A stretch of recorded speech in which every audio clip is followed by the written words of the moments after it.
Assalamu alaikum and welcome back to the podcast. Today I learned about loyalty. मेरे guest हैं हसन हबीब सोमानी जो कि मेरे टीचर भी रह चुके हैं और वो एक इंस्टीट्यूट आगा खान यूनिवर्सिटी में पिछले 32 साल से काम कर रहे हैं। उनको पॉडकास्ट में बुलाने की वजह थी उनकी अमेजिंग नॉलेज और मैंने उनसे ये भी पूछा कि एक इंस्टीट्यूट में कोई बंदा इतने सारे साल ज़िंदगी के कैसे लगा सकता है, ऑलमोस्ट हाफ या मोर देन हाफ ऑफ ज़िंदगी। तो ये मैंने बहुत सीखा बट इन दिस प्रोसेस जब हम बात कर रहे थे तो उन्होंने काफ़ी चीज़ें और भी डिस्कस की because he has written several books, not one, several books in English and Urdu both. Amazing knowledge, amazing person. आपको बहुत मज़ा आएगा, आपको बहुत सीखने में आएगा, सो एंजॉय लर्निंग। अस्सलाम जी और welcome back to another podcast. आज मेरे साथ मौजूद है मेरे टीचर और काफ़ी लोगों के टीचर और आज हम बात करेंगे बहुत सारे टॉपिक्स पे जो कि मुझे भी मालूम नहीं है अभी। तो will start with Hasan sir. कैसे हैं सर? अल्हम्दुलिल्लाह मैं ठीक ठाक हूँ। मज़े में। Aamir, thank you very much for inviting me. I think it's a great opportunity to अच्छा, आपने कैजुअली टॉक अबाउट आप बोलते ना ग्रेट ऑनर, मैंने कहा सर नहीं। अच्छा सर से इट। मैं अपॉर्चुनिटी का वर्ड ज़्यादा यूज़ करता हूँ। ऑनर ऑनर बेकार चीज़ है, ये सिर्फ इंसान के लिए फिक्शन है और कुछ नहीं। मेरे हाँ। ख्याल में इंसान को अगर ये समझ आ जाए ना कि जो इस ओहदे पर वो है या जिस पोजीशन पे वो है, जिसको वो बहुत कुछ समझता है, ये फिक्शन है। It's just time barred.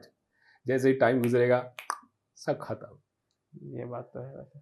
वही तो लोग जो आपसे बहुत मोहब्बत से मिल रहे हैं, यूं यूं कर रहे हैं, हाँ, विद टाइम वो खत्म हो जाएगा they will gradually. Be a different people. So don't actually ये यहाँ रहने की जरूरत ही नहीं है। इसको सिंपल रखो। ना मैं लेता हूँ ना मैं किसी को कहता हूँ कि ऐसा होना चाहिए। सर से मेरी मुलाकात हुई थी 2007 में। सर उस वक्त चेयरमैन थे एक इंस्टीट्यूट के जहाँ पे मैं एज अ इंटर्न गया था, डिज़ाइन किया था। मैंने अपनी ज़िंदगी का पहला डिज़ाइन वहाँ पे किया था and that's how we met for the first time. I don't think you remember कि मैं वहाँ पे था भी उस वक्त शुरू नहीं शुरू नहीं, में। I definitely remember. I also remember the posters that you designed. I वो- still have those posters in fact. हाँ, Not only Access year but also that teachers year 7 वाला, मतलब वो तो यार, 2007. वो दिखाना मुझे यार मुझे। I still have that. वो जो जिस बच्चे को मैंने बिठा के यूँ करवाया था वो तो अब माशाल्लाह यूनिवर्सिटी में पहुँच गया है। वो पोस्टर स्पेशली टीचर्स ईयर का, वो कितनी जगह इस्तेमाल हुआ है। अच्छा। यस यस, वो बहुत उसका हमने पूरा लेटर हेड डिज़ाइन करवाया था। वो लेटर हेड पे एक ख़ास कंटेंट हमने लिखा था और वो कंटेंट जो है वो हर उस टीचर को भेजा था जो उस ज़माने में हमारे साथ इंस्टीट्यूशन में काम करता था। तो it was like 1200 plus teachers जिनको हमने वो आपके पोस्टर वाला लेटर हेड भेजा था। मुझे नहीं एंड पता इट्स स्टिल फेमस। स्टिल। यार Allah still 2000। People people recognise के वो आपने जो that letter was very touchy actually. Okay. तो कंटेंट की वजह से लोगों ने संभाल के रखा उसको। 2007, 17, 14 साल। 14 साल, इट्स मोर देन 14 ईयर्स। 14 साल में डिज़ाइन करता था मैं। अभी भी करता हूँ थोड़ा बहुत, लेकिन good good to hear this. मतलब मुझे नहीं पता था इस बारे में। 14 साल पुरानी डिजाइन अब अगर आज आप देखेंगे तो डेफिनेटली आपको अच्छी नहीं लगेगी। अगर अच्छी लग रही है तो इसका मतलब तरक्की नहीं आपने हुई इम्प्रूव नहीं किया है अभी तक। हाँ। है। ये भी। तो हसन सर का जो day job, sir day job क्या है आपकी? मेरी डे जॉब में प्राइवेट इंस्टीट्यूशन में काम करता हूँ नाम बताना and sir. Aga Khan university hospital. और वैसे जो है मैं इस जॉब के अलावा जो कि मैं फाइनेंस में जॉब करता हूँ, मेरी एक दूसरी साइड है, सॉफ्टवेयर साइड, वो बिल्कुल डिफरेंट है, वो जो आपको अंदाज़ा है ही उसका। उस पर भी लेकिन हम ये आते जो हैं। ये उस पर भी हम आते हैं थोड़े बहुत। ये जो जॉब है मेरी, ये जॉब जो है वो मेनली ऑपरेशनल फाइनेंस ओरिएंटेड है और इसमें काफ़ी सारे लोग हैं जो मुझे रिपोर्ट करते हैं डायरेक्टली या इनडायरेक्टली, जिनको मैं अपनी फैमिली समझता हूँ। फाइनेंस, आपकी फाइनेंस की एक्सपर्टीज़ है पढ़ाई में या फिर आपने पढ़ा था या फिर it's with the job you learned? अल्हम्दुलिल्लाह मैंने गलती से पढ़ लिया था फाइनेंस। और गलती से तो नहीं कहूँगा बल्कि हुआ ये था कि I wanted to become writer and poet. और मेरे फादर ने मुझे समझाया कि जो राइटर और पोएट होते हैं उनकी फैमिली भूखी मरती है, तो स्पॉइलर बेहतर ये है। Alert, he is a red and poet right now. हम आगे आएंगे लेकिन just for the context. Thank you. तो बस उस मुझे उस वक्त ये रियलाइज़ हुआ कि यार बात तो सही की अब्बा ने। मेरे अब्बा थोड़े से ब्लंट थे। कौन सा ईयर था ये? This is like 1986 87। मेरे पैदाइश से भी 3-4 साल पहले की या बात है। 86 87, और मैं करियर सिलेक्शन वाली अच्छा, उस टाइम पे वक्त था। आप मतलब आप ये बोला आपने कॉलेज पास किया था उस वक्त? या कॉलेज पास कर चुका था। सही। फिर क्या हुआ? सो बस उसके बाद जो है वो ज़िंदगी चल पड़ी, फाइनेंस में चले गए। मैं उस ज़माने में छोटी-छोटी स्टोरीज़ लिखा करता था उर्दू लैंग्वेज में, और मज़ा आता था मुझे। दूसरी छोटी-छोटी जिंगल्स लिखता था एडवर्टाइज़ की। तो कहते हैं ना कि अपना नाम सुनना या अपनी लिखी हुई कोई चीज़ सुनना, उस ज़माने में तो एक ही चैनल था। तो टीवी। उसी चैनल पे आती थी, मैं नाम नहीं लूँगा उस चैनल का, क्योंकि अब वो चैनल बहुत लोगों को पता भी नहीं है कि ऐसा भी कोई चैनल एक ज़माने में हुआ करता था। हैं? बहुत कम यूटिलाइज़ेशन मुझे होती है। पीटीवी लग रहा था। यस, पीटीवी की बात कर अच्छा, रहा तो मुझे हूँ। पीटी पीटीवी के जो ड्रामे होते थे, हुँ, वो सड़कों को सुनसान कर दिया करते थे। हुँ। उस ज़माने में जो ड्रामे होते थे, और उससे पहले भी, सिर्फ़ उस ज़माने में नहीं लेकिन उससे पहले भी। और ड्रामों के नाम पर एडवर्टाइज़मेंट बिका करती थी। जैसे आज भी है, ज़ाहिर है, प्राइम इश्तेहारात टाइम और देखते थे, उसकी हाँ। बेस पे। अब जैसे अभी कुछ अरसे पहले एक जो ड्रामा था जिसकी जिसकी लास्ट किस्त जो है वो सिनेमा में सिनेमा में चली, चली थी। तो वो जो ड्रामा था उसकी भी ज़ाहिर है उसके फिर पैसे लगते हैं उसके पीछे। अगर आप उसके बीच में लोगों को डिस्टर्ब करने के लिए अपनी एडवर्टाइज़ चलाते हैं, आमतौर पे मेरा ये ख़्याल है कि जब आप किसी अच्छे ड्रामे के बीच में एडवर्टाइज़ चलाते हैं तो वो डीमार्केटिंग हो जाती है आपकी क्योंकि बिकॉज़ लोग नहीं पीपल देखना स्टार्ट चाहते। हेटिंग। अच्छा, ये भी हुआ था अपना वर्ल्ड कप में जब हो रहे थे ना, तो एक हाँ, क्योंकि वो एड्स सेम चलते पूरे वर्ल्ड कप में, तो आपको एक टाइम में नफ़रत हो जाती है उस चीज़ से कि वो हाँ, बार-बार सुन के, बार-बार सुन के, बार-बार सुन के बड़ा कैची सा भी होता है, लेकिन वो बहुत अननोइंग हो जाता है, फिर वो एक टाइम हुँ। के बाद अननोइंग हो जाता है, तो आप सही कह रहे हो। नहीं, आमतौर पे जो अ, इंसान को अल्लाह ताला ने ऐसा बनाया है कि जो भी इंसान इनटेक लेता है उसका एक लिमिटेड टाइम है। वो हुँ, इनटेक जो इंसान के अंदर सर्वाइव करता है वो बहुत ज़्यादा देर नहीं करता। सो फॉर एग्जांपल अगर एक इमोशन है तो 3 मिनट का टाइम है। उस 3-4 मिनट के अंदर वो इमोशन फिज़ल आउट हो जाए, ख़त्म हो जाता है। हम उसको फिर पालते हैं। इवन जोक भी बार-बार सुनाने से फ़नी नहीं रहता। हाँ, तो वो उसको हम अगर पालते हैं तो वो ज़िंदा रहता है हमारे अंदर। लेकिन बुनियादी तौर पे उस इमोशन को थोड़ी टाइम में ख़त्म हो जाना चाहिए। मैं अक्सर लोगों से कहता हूँ कि ओवरथिंकिंग करके हम छोटी-सी बात को बड़ा करते हैं। हुँ, वो ओवरथिंकिंग जो है वो मार्केटिंग में टूल के तौर पे इस्तेमाल हो जाती है। आप इतना सुनाएँ कि बंदा उसके बगैर रह ही ना सके। एडवर्टाइज़ सुन-सुन के, सुन-सुन के, सुन-सुन के 20-25 दफ़ा उसको सुनने के बाद, या एक मैच के दौरान 20 ओवर के मैच है, 20 ओवर और 20 ओवर का दूसरा 20-20, तो उन 20 ओवर्स के मैच के दौरान आप वो एडवर्टाइज़ इतनी बार सुनते हैं कि आप घर में सुकून से भी बैठे हुए तो आपको बूम, बूम, बूम, बूम ज़हन में आता है, शाहिद आफरीदी याद आता है हुँ, आपको। हुँ, हुँ, हुँ। वो इतना ओवर कर देते हैं उसको, आपको ड्रैग कर लेते हैं अपने एडवर्टाइज़ के अंदर। मेनली तो इसीलिए लोग चलाते हैं, क्योंकि उनको पता है कि लोगों का अटेंशन टाइम इस वक़्त बहुत होगा। अब मैच में 6 रन बाकी हैं, आखिरी ओवर आने वाला है, तो बीच का जो 1.5 मिनट का टाइम है उसमें छोटी-छोटी 3-4 एडवर्टाइज़ चला देते हैं, फिर वो लोग देखते रहते हैं। वापस आते हैं जी सर, 1986 पे। 1986 जी। फिर क्या हो रहा था? तो बस वहाँ से पढ़ाई शुरू की। फाइनेंस में जो आपने क्या स पढ़ा था उस वक़्त? मैंने उस ज़माने तो बीकॉम किया था सिर्फ़। उसके बाद फिर मैंने मास्टर्स किया, एमकॉम किया, एमबीए किया बाद में। और प्रोफ़ेशनल लाइफ़ में छोटी उम्र में आ गया था मैं, 14-15 साल का था तभी ट्यूशन पढ़ाना। और अच्छा। पहले एक छोटी-सी जॉब की, फिर ट्यूशन पढ़ाया, फिर ट्यूशन पढ़ाने के बाद रियलाइज़ हुआ कि ट्यूशन मैं इसलिए पढ़ा रहा था या जॉब मैं इसलिए कर रहा था कि मैं एजुकेशन को आगे बढ़ा सकूँ। तो जॉब करने के बाद मुझे रियलाइज़ हुआ कि जॉब करने से ज़्यादा ट्यूशन पढ़ाना ल्यूक्रेटिव है, फ़ायदेमंद है। हुँ, एक तो आपको अच्छा भी महसूस होता है अगर आप टीचिंग को एन्जॉय करते हैं तो। और दूसरा फ़ायदा ये भी होता है कि कम वक़्त में आप वो इनकम जनरेट कर लेते हैं जो आपको पूरे महीने मेहनत करने के बाद या 10 घंटे, 11 घंटे काम करने के बाद भी आपको शायद, उस ज़माने में तो मुश्किल होती थी, मुझे यकीन है आज भी मुश्किल है। तो बस ये किया, ट्यूशन पढ़ाया और अपनी एजुकेशन को साथ-साथ चलाते रहे, फैमिली के साथ गप चलते रहे, भाई थे और भी लोग थे घर में। और उसके बाद फिर 20 साल की उम्र में एकेयू जॉइन किया मैंने as a you are. As a receptionist. और बस जैसे-जैसे वक़्त गुज़रता गया, सीखते गए। अच्छी बात ये थी कि उस ज़माने में करियर की गाइडेंस ना होने के बावजूद, कोई बताता नहीं था करियर क्या हुँ, चीज़ है, किस तरह आगे बढ़ना चाहिए, क्या कोशिश करनी चाहिए।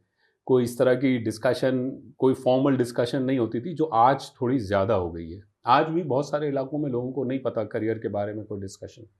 तो हमने तो बखुदा कोई डिस्कशन किसी से नहीं की थी, बस अब्बा की एक बात मुझे पता है, ये जो मैंने आपको बताई। तो एक चीज़ जो हमारे अंदर थी, वो मेरे ख्याल में मुझे लगता है कि वो थी आगे बढ़ने की भूख। तो वो अगर भूख वो आपके अंदर है और आपने उसके लिए इनफ कोशिश की है, वो कहते हैं ना, एक किताब में है कि luck is merely a marriage between opportunity and preparation। तो आपकी प्रिपरेशन है, मौका है, तो कंबाइन हो जाती है चीज़ें और आप आगे बढ़ जाते हैं। तो बस यही है, हम पढ़ तो लिए थे, भले बेशक छोटी जगह पर स्टार्ट किया, लेकिन पढ़ चुके थे, तो इसलिए मौका मिलता गया, तो आगे बढ़ते गए। बस रवैये की, मुझे लगता है अगर किसी चीज़ को वजह बनानी है ना, कि किस चीज़ की वजह से प्रोग्रेस कर जाता है इंसान, वो मैं नहीं, किसी के भी लिए, तो उसमें जो है वो रवैये का ही दखल होता है। रवैया अगर आपका राइट डायरेक्शन में है तो आप बेहतरीन हो जाते हैं। रवैया अगर आपका राइट डायरेक्शन में नहीं है तो आप मार भी इतनी ही खाते हैं। जैसे खुद में मौजूद रवैयों का असीर हूँ मैं, ये मैं नहीं कहा कि खुद में मौजूद रवैयों का असीर हूँ मैं, मालो दौलत रखता हूँ पर फ़कीर हूँ मैं, मेरे ही वजूद के ख़जाने हैं मुझसे छुपे, मुनकिर में अज़ खुद आप ही नकीर हूँ मैं। तो कहने का मकसद सिर्फ ये है कि हमारे अंदर ही है, अल्लाह ताला ने जो कुछ दिया हुआ है, और उसको जो चीज़ बाहर निकाल सकती है वो हमारा रवैया है। वो फ़ारसी में कहते हैं खुदरा गदादायम गदायम, खुदरा खुदादायम खुदायम। तो मुझे एक बात बताएं सर कि मैंने पिछले दिनों में बहुत सारे लोगों से मिला और जानता भी हूँ, अपने आसपास के लोगों को देखा है, ये वो एक ही इंस्टीट्यूट में, कोई भी इंस्टीट्यूट में कोई 20-25 मतलब स्टार्ट करियर करते हैं तो रिटायरमेंट वहीं से लेते हैं। तो हाँ, सही है। ये आपने आपने तो ज़्यादा देखा होगा आगा खान में तो। हुँ, मैंने एक बार याद है मुझे अपना आई थिंक 20 ईयर्स आगा खान में लोगों ने जो जो वो पूरा इवेंट हुआ था वहाँ पे लोगों ने एक माली वाली भी थे कुछ जो हाँ, कि बहुत सारे लोग। बहुत सारे जो कि वहीं पे मैंने जब स्कूल पढ़ा था, हुँ, जो माली जो मैंने स्कूल में देखा था, वो आज भी जब मैं स्कूल जाता हूँ अपने एसएमएस स्कूल में वहाँ पे वो हैं। हुँ। तो ये क्या चीज़ है जो कि ये ब्रांड लॉयल्टी क्रिएट करती है कि भाई मुझे नहीं कहीं जाना, मुझे यहीं पे रहना है? और आई एम ख़ैर, श्योर आपके भी सॉरी आपको हाँ, कट ऑफ कि आपको करियर में अपॉर्च्युनिटीज़ मिली होगी कि आप यहाँ शिफ्ट हो जाओ, आपको हाँ। ऑफर्स वगैरह तो आई होंगी। तो क्यों लॉयल्टी क्या होती है? एक ब्रांड लॉयल्टी किस तरह क्रिएट होती है? खैर, ब्रांड लॉयल्टी तो किसी भी वजह से क्रिएट हो सकती है। आप कहीं और जॉब हासिल नहीं कर सकते तो भी ब्रांड लॉयल्टी ये बाय चॉइस भी हो सकती है और बिला वजह भी हो सकती है। आप कहते हैं नहीं यार ये इधर अच्छा है, मुझे इधर ही काम करना है। क्यों? क्योंकि कहीं और कोई बुला ही नहीं रहा। हुँ, ठीक है ना? मैं अक्सर लोगों से, जब हम इस तरह की तकरीब पे जाते हैं ना, 10 साल हो गए, 20 साल हो गए, तो मैं मज़ाक़न ये ज़रूर कहता हूँ कि ये वो लोग हैं जिनको 10 साल से कहीं और नौकरी नहीं मिली, इसलिए वो यहीं काम कर, ख़ास तौर पे अगर वो उसी जगह काम कर रहे हैं, उसी वो पोज़ीशन पे काम पोज़ीशन कर पे रहे हैं, हाँ, अगर वो डेवलप नहीं उसी कर रहा है। पोज़ीशन पे, उसी जगह, उसी तरह के काम को आप खुद सोचें। अगर एक चीज़ आपको रोज़, मैं तो थोड़ा-सा इस तरह सोचता हूँ, हो सकता है बहुत सारे लोग मेरी बात से मुत्तफ़िक़ ना हों, कि मैं तो इस तरह सोचता हूँ कि इंसान को किसी एक मंज़िल पर अगर रोज़ जाना पड़े ना, तो रास्ते भी थोड़े बदलते रहने चाहिए, ताकि कुछ अनयूजुअल फ़ील यूजुअल हो। लगे।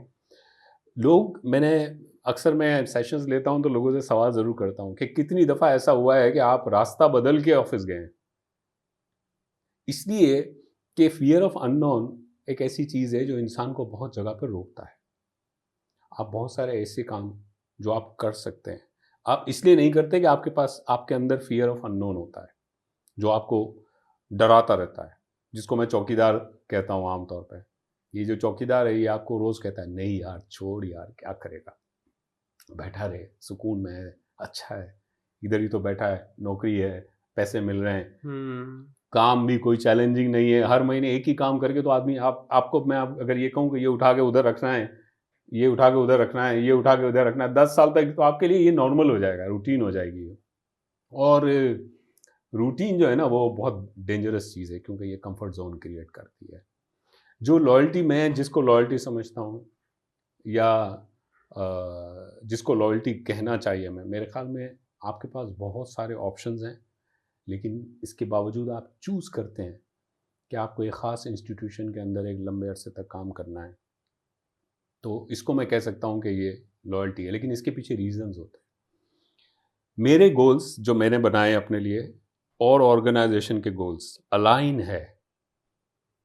मैं भी प्रोग्रेस कर रहा हूँ, ऑर्गेनाइजेशन भी प्रोग्रेस कर रही है। मेरी नीड्स को, मेरी खुशी को ऑर्गेनाइजेशन एड्रेस कर रही है। मैं जितना डेवलपमेंट एक्सपेक्ट करता हूँ ऑर्गेनाइजेशन से, वो ऑर्गेनाइजेशन मुझे ऑफर कर रही है, चाहे किसी ऐसे वक्त में भी हो। कभी कभी ऐसा भी होता है कि आपको ऑप्शन मिल जाते हैं, जैसे मुझे भी 3-4 दफ़ा ऐसा हुआ हो कि ऑप्शन मिले, एक इदारे ने मुझे कांटेक्ट किया बिकॉज मेरी पोजीशन ऐसी थी। It is always a critical position. तो जब भी कोई नई ऑर्गेनाइजेशन, फॉर एग्जांपल कोई हॉस्पिटल खुलता है, तो मेरे लिए अपॉर्चुनिटी है उसमें, because if they want to set up exactly the same system as we have in AKU, they will always contact me. They always contact the head. Yes, they will always contact those people who are resourceful. वो लोग जो न सिर्फ खुद आएंगे बल्कि अपने पीछे 10 लोग और घसीट के ले आएंगे। तो डेफिनेटली ये ऑप्शन मेरे पास हमेशा है। मेरे पास 100 के करीब लोग काम करते हैं अलग डिपार्टमेंट में, जो 6-7 सेक्शंस है मेरे पास उसके अंदर। तो अब ये जो कांटेक्ट है, ये कांटेक्ट जब वो आपसे करते हैं, उस वक्त आप एनालाइज करते हैं कि where you are, how much satisfied you are with the work that you are doing, how much organisation is actually contributing towards your growth. जो ग्रोथ में ले जाने के लिए आपके इर्द गिर्द लोग हैं, फॉर एग्जांपल लीडरशिप में आपके साथ लोग कैसे हैं, वो आपको किस तरह देखते हैं, आपकी वैल्यू क्या है, कितनी दफ़ा वो आपकी जो एफर्ट्स है उसको एक्नॉलेज करते हैं, आपके अप्रिसिएशन कितना मिल रहा है, आपकी मॉनेटरी बेनिफिट को कितनी दफ़ा देखा जाता है, आपकी डेवलपमेंट से रिलेटेड आपकी ट्रेनिंग, उस पर कितना ऑर्गेनाइजेशन का फोकस है, और सबसे बढ़कर ऑर्गेनाइजेशन का मिशन और प्रिंसिपल्स आपके मिशन और प्रिंसिपल से अलाइन है या नहीं है। सबसे ज़्यादा मसला इसमें होता है। मैं आपको सीरियसली बताऊं, जिस दिन मुझे ये लगा कि मेरे प्रिंसिपल्स और ऑर्गेनाइजेशन के प्रिंसिपल्स मैच नहीं होते, I am not going to take single day to leave my work.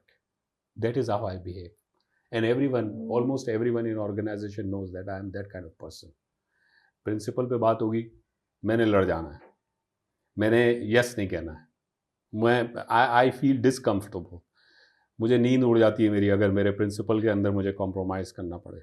Principal से मतलब अगर मैंने ये सोचा हुआ है कि मुझे कोई ऐसा काम नहीं करना कि जिसमें किसी ह्यूमन बीइंग को नुकसान हो, मुझे कोई ऐसा बिहेवियर नहीं रखना जिससे मेरे कॉलीग ये फील करें कि ऑर्गेनाइजेशन के प्रेशर की वजह से, फॉर एग्जाम्पल ले ऑफ कर दो, एक अच्छा बंदा है लेकिन सैलरी अच्छी है, उस बेचारे ने 10 साल 12 साल लगा दिया आपके साथ, छोटे लेवल से ग्रो करके आया, अब उसके लेवल पे आप 4 बंदे कम पैसों पे हायर कर सकते हैं मार्केट से, है ना। तो ये तो किसी भी ऑर्गेनाइजेशन के लिए है।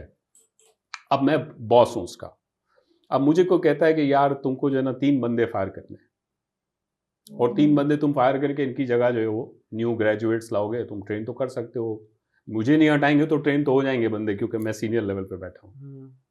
अब मुझे कहते हैं इन 3 लोगों को फायर करना, I can not do that. हाँ, अगर उन्होंने मिसकंडक्ट किया है, किसी के साथ कोई ऐसी ऑर्गेनाइजेशन के रूल को तोड़ा है, तो I will not take single minute to fire them, because it's against the ethical values of the organisation. फिर तो कोई मसला नहीं है, लेकिन वो परफॉर्म अच्छा कर रहे हैं, सब कुछ सही है, just because they are earning, you know, वो उस लेवल पे पहुंच गए हैं कि उनके जैसे लोग हम हायर कर सकते हैं मार्केट से, और इस वजह से उनको निकाला जाए, तो probably I will never do that. Probably नहीं, इनफैक्ट यकीनी तौर मैं खुद चला जाऊंगा, मैं कहूँगा भाई आप एक ऐसा आदमी हायर कर लें जो इस किस्म का काम कर सकता हो। I am not born to do that kind of work, ये मेरा। तो यहाँ से इन सारी चीज़ों से लॉयल्टी डेवलप होती है। अब जैसे कोविड के दौरान कितने सारे मसले थे, बहुत सारी ऑर्गेनाइजेशन ने बहुत सारे, मैं कहता हूँ रूड, एक होता है ना कि एक एफिलिएशन बन जाती है, इंस्टीट्यूशन की भी बनती है पर्सन के साथ और पर्सन की भी बनती है इंस्टीट्यूशन के साथ। It's like a love affair. ये लव अफेयर अगर किसी एक वक्त में किसी एक को मुश्किल में डाल दे तो ये तो नाइंसाफ़ी है ना। अब आप देखें, मैं 10 साल से काम कर रहा हूँ किसी ऑर्गेनाइजेशन में, मैंने उस ऑर्गेनाइजेशन की सक्सेस में अपनी लाइफ दी है, अपना सोल दिया है, अपने थॉट्स दिए हैं, अपनी एफर्ट्स दिए हैं।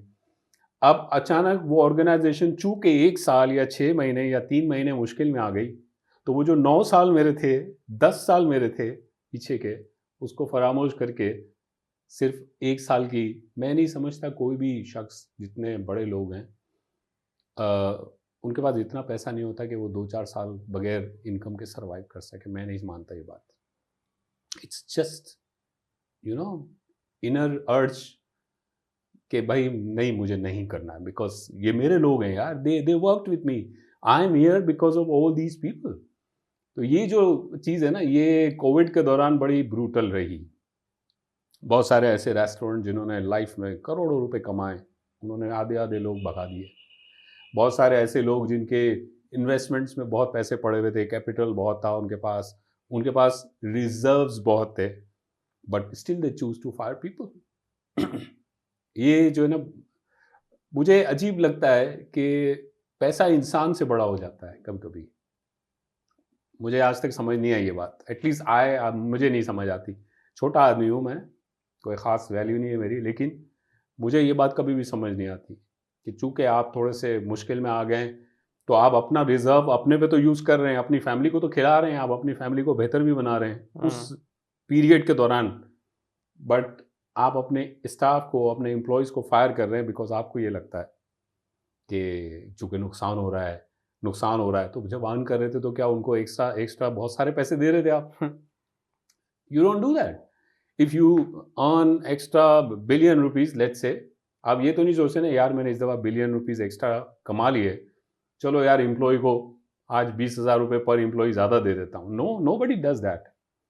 बट व्हेन यू ज़रा सा थोड़ा सा आपका इनकम लेवल लो हुआ, तक से बंदे फायर कर दो। This inhuman, this is inhuman. तो लॉयल्टी इन चीज़ों से क्रिएट होती है। लॉयल्टी, और ये इंडिविजुअल टू इंडिविजुअल वेरी भी करती है। बहुत सारे लोगों के लिए पैसे लॉयल्टी है, अरे पैसे अच्छे मिल रहे ना, कमा रहा हूँ। बहुत सारे लोगों के लिए जो है वो प्रोग्रेस इंपॉर्टेंट है कि हर साल एक बड़ी दूसरे लेवल पे जा रहा हूँ मैं, 2 साल में जा रहा हूँ, 3 साल। वो टारगेट इस तरह बनाते हैं, 3 साल बाद असिस्टेंट मैनेजर, 3 साल मज़ीद गुजरे तो मैनेजर, मज़ीद 3 साल गुजरे तो ये, मज़ीद 3 साल। ये कोई तरीक़ा नहीं होता प्रोग्रेस करने का। प्रोग्रेस करने का एक्चुअल तरीक़ा तो ये है कि जब आप जॉब पे जाएं तो आप खुश हों, और जब आप जॉब से वापस आएँ तो आपको ऐसा लगे कि आपने किसी की ज़िंदगी में कोई डिफरेंस क्रिएट किया है। मेरा फिलॉसफी एटलीस्ट। और ये चीज़ें मुझे लॉयल करती है। मुझे ये लॉयल नहीं करता कि पैसे मेरे बैंक अकाउंट में कितने बच रहे हैं। ठीक है, इट मैटर्स, बट उससे ज़्यादा ये चीज़, अगर पैसे बच रहे हैं और ये सब चीज़ें नहीं है, सॉरी, सीन ऑफ है। सीन ऑफ है।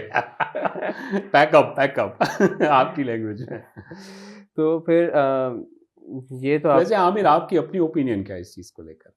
यार सर जी, मैं जो है ना, मैंने जॉब बहुत कम की है, और जो मैंने की है, मैंने एक बार तो मैंने छोड़ी थी बिकॉज मुझे पढ़ाई करनी थी, तो दैट्स वो इंस्टीट्यूशन की गलती नहीं है। एक जगह मैंने छोड़ी थी, वो मेरी ज़िंदगी एकदम ख़राब कर दी थी उन्होंने, तो हाँ। तो वो और फिर मैंने वो मतलब मज़ीद ख़राब कर दी थी। मज़ीद ख़राब, उस मज़ीद वक़्त वैसे भी ख़राब तो थी। मैं स्टूडेंट भी था, और सीन ये था कि आप 9 बजे आओ, फिर आप there is no time for going back, and then जैसे-जैसे करके हम 12 बजे मेरे को बस में, रात को मैं डिफेंस से अलियाबाद तक घर जाना, कोई इंस्टीट्यूट का सपोर्ट नहीं, कुछ भी नहीं, and then they expect me कि मैं सुबह 9 बजे फिर टाइम पर आऊँ।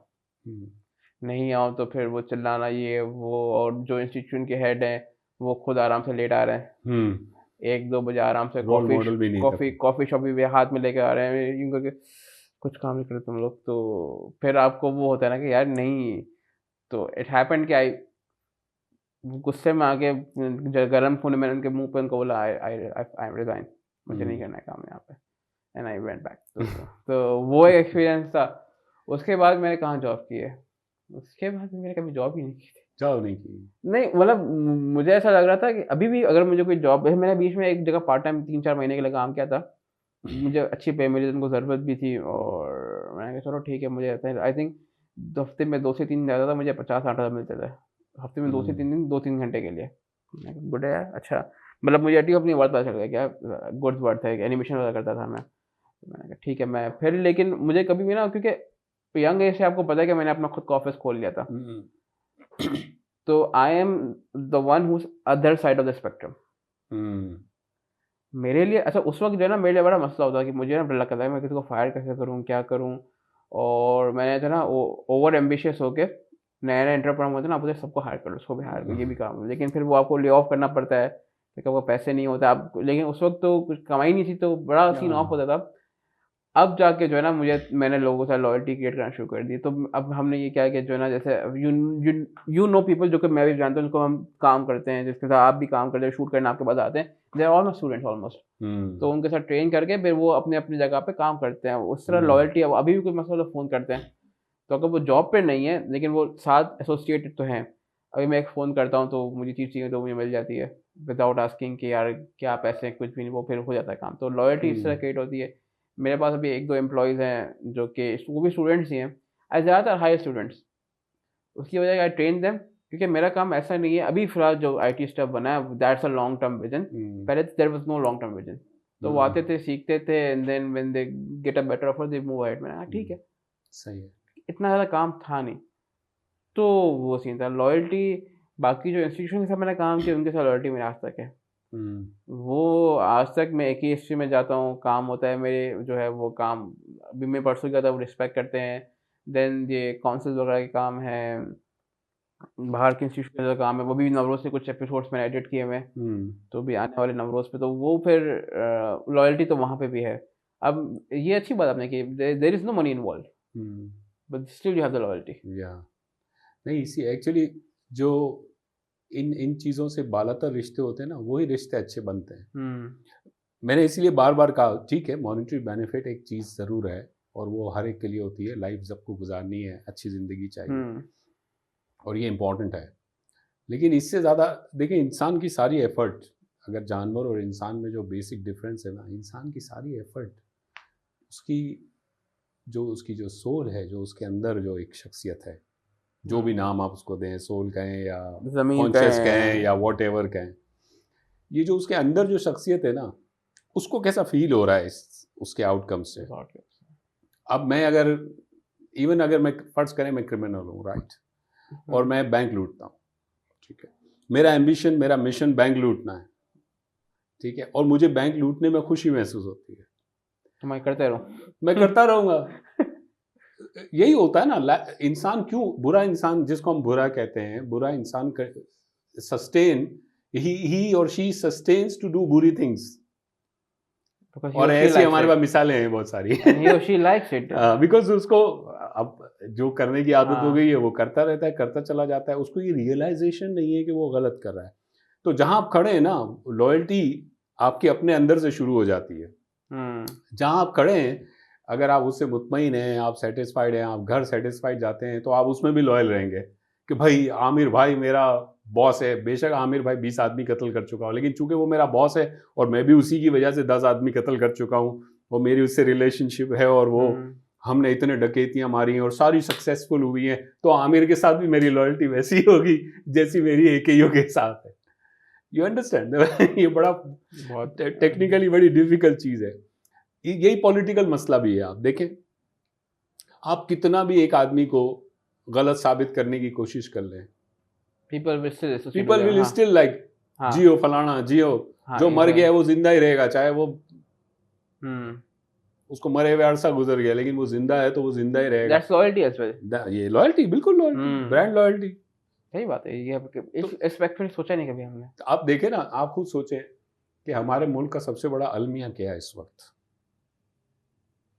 सबसे बड़ा अलमिया हमारे मुल्क का ये है कि लोग प्रिंसिपल के साथ, विजन के साथ कनेक्ट नहीं है, लोग इंडिविजुअल के साथ कनेक्ट है। When you are connected with individual, you always fall in the crack. अब जो क्रैक्स हैं वो आपको नजर ही नहीं आते, क्योंकि आप तो लॉयल्टी का चश्मा पहन के बैठे हुए हैं। वो बोलना मैं जो फॉलो कर रहा हूँ, कुछ भी करे, I have to defend it, मैं उसके साथ हूँ, और उसको पता भी नहीं कि मैं एक्सिस्ट करता हूँ। हाँ, यही है ना, बिल्कुल हकीकत यही है, उसको नहीं पता कि आप एग्जिस्ट करते हैं। इनफैक्ट उसको तो ये भी नहीं पता कि वो खुद एग्जिस्ट करता है। द प्रॉब्लम इज दैट अच्छा। अगर उसको ये पता है कि मैं एग्जिस्ट करता हूँ तो ही विल और she will strive to become better person. Better भी डेफिनेशन वाइज मैं नहीं कह रहा हूँ। देखें, वो एक बड़ी अच्छी कहानी है जो मैं एक नज्म में भी लिखी है, पत्थर और ठोकर। इस कहानी के अंदर क्या है कि एक आदमी जो है वो, मैं आपको नज्म में नहीं सुना रहा, नस्र में सुना रहा हूँ कि एक आदमी जो है वो रास्ते चलते हुए पत्थर को लात मार देता है, ठोकर मार देता है। तो वो जब पत्थर को ठोकर मारता है तो पत्थर उससे गुफ्तगू शुरू करता है। तो वो नज़म में कुछ इस तरह है कि कल जो सरेरा एक पत्थर को पैरों से ठोकर लगाई, ज़बान हाल से वो चीख उठा, अल्लाह दुआई अल्लाह दुआई। और भी पत्थर उससे बात करता है, बोला, पत्थर बोला कि ए बशर, तेरी नज़र मुझसे बेगानी है या मेरा वजूद तेरे लिए बेमानी है। फिर ये कॉन्वर्जेशन आगे बढ़ती है। तो ये जो कॉन्वर्जेशन आगे बढ़ती है उसमें इंसान पत्थर को धुतकारता है, कहता है कि यार तेरी क्या औकात है, कहीं जाके पड़ा रहता है, पड़ा ही रह जाता है बस। फिर कोई आगे तुझे ठोकर मारता है तो टुक टुक टुक लुढ़कते हुए थोड़ा आगे जाता है, फिर पड़ा वहाँ रहता पड़ा है, रहता है। फिर वहाँ पड़ा रहता है, फिर कोई तीसरा आता है वो ठोकर। मतलब तेरी जिंदगी है ही क्या, फजूल सी जिंदगी है, यहाँ वहाँ घूमता रहता है, लातों पे तेरा गुजारा है। एंड द पत्थर तो वो पत्थर रिटेलिएट्स। पलट के क्या कहता है, वो जो पत्थर पलट के कहता है ना, वो इंपॉर्टेंट है इसमें। पत्थर पलट के कहता है कि देख भाई, हर शख्स को, हर चीज़ को जो अल्लाह ताला ने दुनिया में बनाई है उसको मकसद दिया है। मेरी तो ज़िंदगी का मतलब ही पड़े रहना है, ठोकर पड़े तो चलना है, वरना तो पड़े ही रहना मेरी ज़िंदगी का मकसद है। मैं तो अपने मकसद को पूरा कर रहा हूँ, तू क्या कर रहा है? कमबख्त, तू तो पड़ा हुआ ही है हर जगह। मुझे तो ये वजूद में ख्वाहिश ही नहीं दी है अल्लाह ने, मुझे तो वजूद में ये ताकत ही नहीं दी है कि मैं अपने तय उठ के भाग जाऊं कहीं, कोई डेवलपमेंट कर लूं अपनी, खड़े हो जाऊं और अपने अंदर से एक मुजस्मा तराश के निकाल लूं। मेरी तो औकात ही नहीं कि किसी इमारत का हिस्सा बन जाऊं खुद भाग के। लेकिन यार तू तो कितनी बड़ी चीज है, तू क्या क्या बन सकता है। तू वो बन सकता है जो तूने सोचा भी नहीं है, लेकिन तू बनता मेरे जैसा ही है। बचपन में तू पत्थर था, जो अकायद, जो नजरियात तूने अपने यहाँ जमा किए, आज तक तू वही अकायद, वही नजरियात लेकर बैठा हुआ है। तो मैं तुझे पत्थर क्यों नहीं बोलूं? तेरे में और मेरे में फर्क क्या है? इसकी जो कंक्लूजन है वो इसी पॉइंट पे है। Very deep. कि कहता है कि भाई, जब पत्थर का मकसद है पड़ा रहे और इंसान का मकसद है अपने मकसद के लिए अड़ा रहे, इंसान अगर पड़ा रहे और पत्थर अपने मकसद से जुड़ा रहे, तो मैं पत्थर को इंसान और इंसान को पत्थर क्यों ना कहूं? कंक्लूजन इस तरह होता है। पत्थर ने मुंह की, मतलब बुरी सुना दी इंसान को कि मैं तो अपना काम कर रहा हूँ ना, तू भी अपना काम कर, ज्यादा बेहतर होगा। डोंट पोक your nose in other businesses. या तो सर मुझे बताएं ज़रा, ये आर्टिस्ट, पोएट, राइटर की तरफ फिर किस तरह जर्नी गई? एक्चुअली मेरा जो काम था ना, प्राइमरीली जो मैं AKU में काम करता था, वो काम जो है वो लोगों के साथ डील करना, और आज भी है काफ़ी। आज लेवल थोड़ा डिफरेंट है, लेकिन मैंने जब फ्रंट लाइन ऑपरेशन स्टार्ट किया तो मुझे काउंसलर के तौर पे काम करना पड़ता था।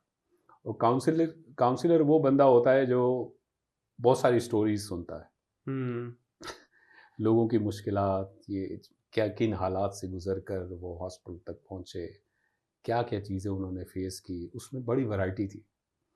और ये वैरायटी मुझे बहुत अपील करती थी, बिकॉज एक अंदर एक जरासीम तो थे जो बेशक हालात की वजह से रुख बदल गया था, लेकिन अंदर जो एक राइटर, एक लिखने वाला, एक कहानी को सोचने वाला, एक कहानी को तलाश करने वाला, वो तो जिंदा था। तो ये जो लोग थे, इनकी बातों से एक कहानी जो बनती थी, उसको मैं अपने पास एक डायरी रखी हुई थी, उसमें मैं छोटे छोटे नोट्स लिखता था। It's like a summary of the story, क्योंकि मेरे जहन में थी, मुझे खुद याद रहता था। तो मैंने ऐसे कर करके कोई बहुत सारी स्टोरीज बना ली, मेरे पास डायरी में लिखी हुई होती थी। एक वक्त आया कि मुझे थोड़ा जॉब के साथ थोड़ा वक्त मिलने लगा, और वो वक्त शाम का वक्त होता था। इनफैक्ट मैं आपको ये बताऊं इंटरेस्टिंग बात, that was one of the most busiest time of my life when I started writing the book. और बिजिएस्ट मैं इसलिए कह रहा हूँ कि मैं इंस्टीट्यूशन का चेयर था, आप भी उस ज़माने में मुझसे कनेक्ट हुए थे, जिसका अच्छा, आपने रेफरेंस दिया। 2007 की बात है ये? Yes yes, 2007। और मैं इंस्टीट्यूशन का चेयर था, एक बहुत बड़ी वॉलेंट्री कैपेसिटी थी जो मुझसे कनेक्ट थी, जो मुझसे एक्सपेक्ट करती थी कि मैं करने वाला हूँ, कुछ काम कर रहा हूँ, स्ट्रैटेजीज बना रहा हूँ इंस्टीट्यूशन की, और दूसरी तरफ मेरी लाइफ, फैमिली लाइफ इवॉल्व हो रही थी। मेरे बच्चे छोटे थे, दोनों बच्चे, मेरे 2 बच्चे थे उस वक्त और मेरे दोनों बच्चे छोटे थे। तीसरी साइड पे मेरी प्रोफेशनल लाइफ डिमांडिंग बहुत थी, इसलिए कि मैं उस एरिया का जिससे मैंने स्टार्ट किया था, मैं हेड बन चुका था। इस वक्त मुझे अचानक ख्याल आया कि मुझे किताब लिखनी चाहिए। 2008 की बात है ये, 2008 के शुरू में। और मैंने उससे सोचा, पहले तक आपने कुछ भी नहीं लिखा है? मैंने बस यही नोट्स लिखे हुए थे अच्छा, diary. There is nothing before this point? Before this I used to write in papers, जो मैंने बताया छोटी स्टोरी लिखता था ना 89 90 में, कुछ अभी भी पढ़ी हैं। आपने मुझे बताया आपने सिर्फ वो जिंगल्स लिखे हैं, स्टोरीज नहीं बताया अभी? मैं स्टोरीज लिख, अच्छा। जंग में भी लिखा था कुछ अरसे मैंने, और उसमें से कुछ मेरे पास आज भी पड़ी हुई है। यानी अगर कोई ये कहे कि नहीं आप नहीं लिखते थे तो मैं दिखा कट आउट सकता, वगैरह पड़े। एटलीस्ट मैं दिखा सकता हूँ कि भाई देखो ये है। और इनफैक्ट वो स्टोरीज जो थी उनमें से कुछ मैंने आज अपनी किताब में भी डाल दी, जो नगर बस्ती किताब थी मेरी दूसरी।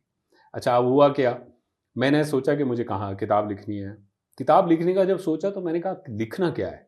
जब आप किताब के बारे में सोचते हैं, जब आपको एक तरह से ख्याल आया कि आपके अंदर जो एक ख्वाहिश थी राइटर बनने की, जो कि शायद अल्लाह ताला ने सोचा हुआ था कि इसको बनाना तो है एक लेवल पे जाके, एक जगह जाके, तो जो ख्वाहिश थी उसमें लिखूंगा क्या मैं, ये सोचा मैंने कहा वाई नॉट, जो मैंने लोगों को देखा है फेस करते हुए, जिसमें वो इमोशनल हुए, जिसमें वो रोए भी हैं, जिसमें उन्होंने अपने मुश्किल वक्त में मुझे, बिकॉज आई वॉज काउंसलर, मुझे किसी तरह इस काबिल समझा कि मैं उनकी ज़िंदगी में कुछ बेहतरी ला सकूं या कुछ डिफरेंस क्रिएट कर सकूं, चाहे वो बात करके था, चाहे वो फाइनेंशियल सपोर्ट के ज़रिए था, या जस्ट उनके लिए एक हेल्पिंग हैंड बन के, जो वो सोच भी नहीं सकते थे और मैं बन गया किसी तरह, या इदारे ने मुझे मौका दिया कि मैं बन जाऊं।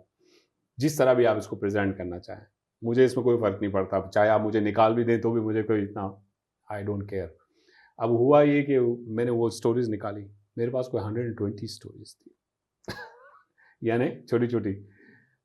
उन 120 स्टोरीज में से जब मैंने समरी पढ़ी 4-4 5-5 लाइनों की, तो मुझे 12-15 ऐसी लगी कि जो मुझे बहुत अच्छे से याद थी, because of the impact of the story on me, because I have learn something out of it, because there was a variation in the story, एक जैसी नहीं थी, because there were few things I felt that people should learn out of those stories.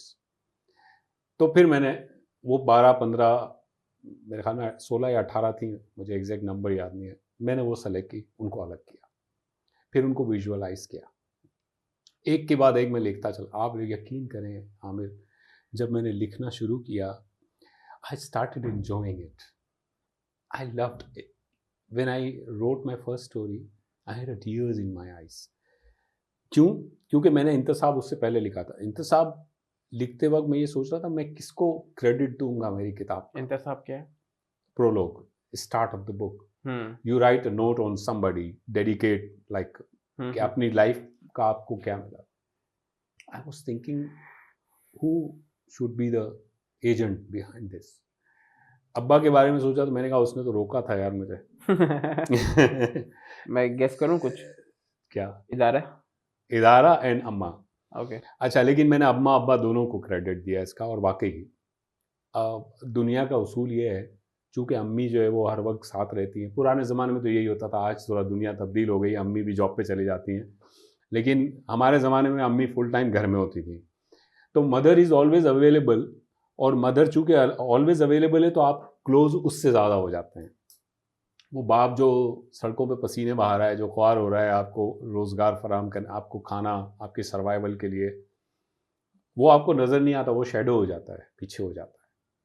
माँ आपको नज़र आ जाती है, इसलिए माँ से एफिलिएशन बढ़ जाती है। जो जनरली जो फैमिली सेटअप्स होते थे उस ज़माने में, आज भी ऐसा है किसी हद तक, लेकिन उस ज़माने में तो माँ ही होती थी सब कुछ। आप देखें दुनिया में माँ के बारे में बहुत कुछ मिलेगा आपको, बाप को ग्रोसली इग्नोर किया जाता है, और मैंने भी किया अपनी किताब में, मैंने भी किया किसी हद तक।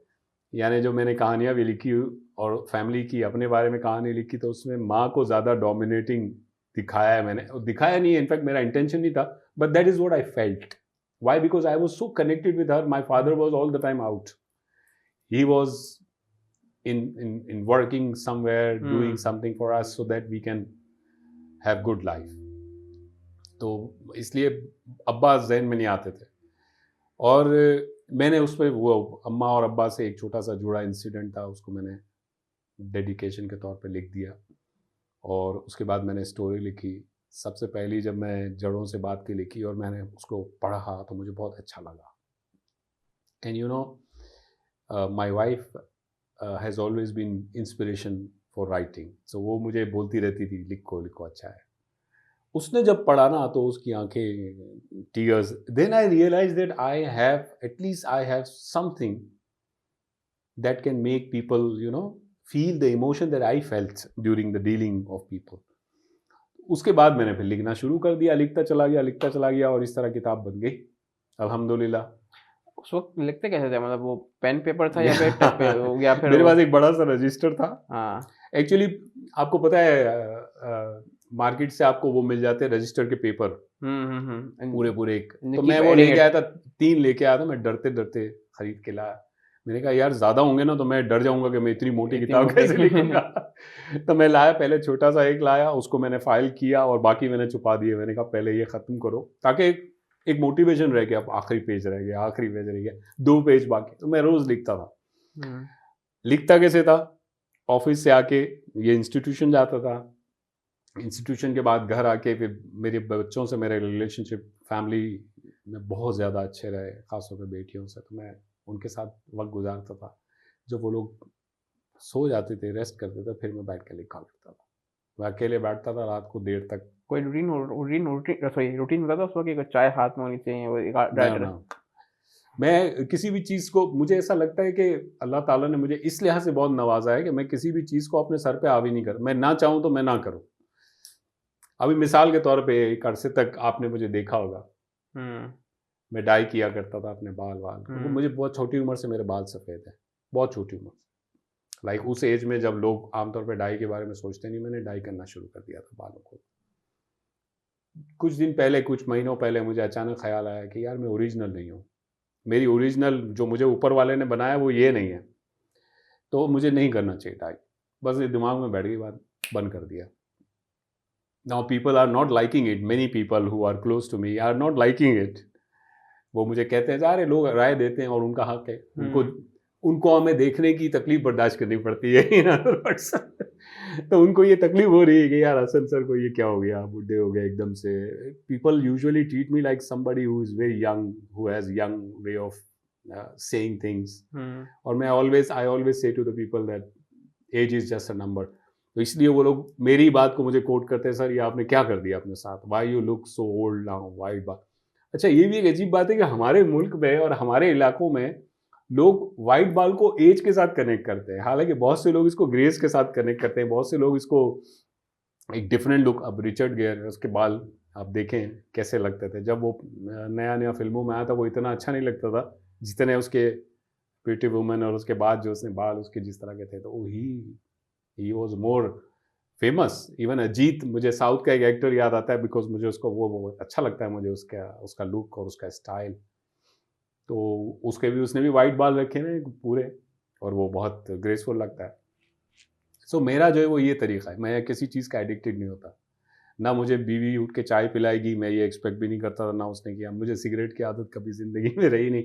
वरना राइटर्स को आमतौर पे लोग ये कहते हैं मंटो बैठा हुआ है तो वो सिगरेट पी रहा है और कलम से लिख रहा है और थॉट्स आ रहे हैं. और मुझे याद है एक मेरे राइटर दोस्त ये कहा भी करते थे कि यार मैं सिगरेट पीना, इनफैक्ट मेरे टीचर कहा करते थे कि मैं सिगरेट पीना कैसे छोड़ूं. अल्फाज ही नहीं आते जहन में सिगरेट ना पीऊं तो, ख्याल ही नहीं आता. अच्छा, या ख्याल आ जाए तो तस्वीर नहीं बनती उसकी, तस्वीर बना लूँ तो लिखा नहीं जाता, लिखता हूँ तो असर नहीं आता. इस तरह की बातें उन्होंने, because you become addicted.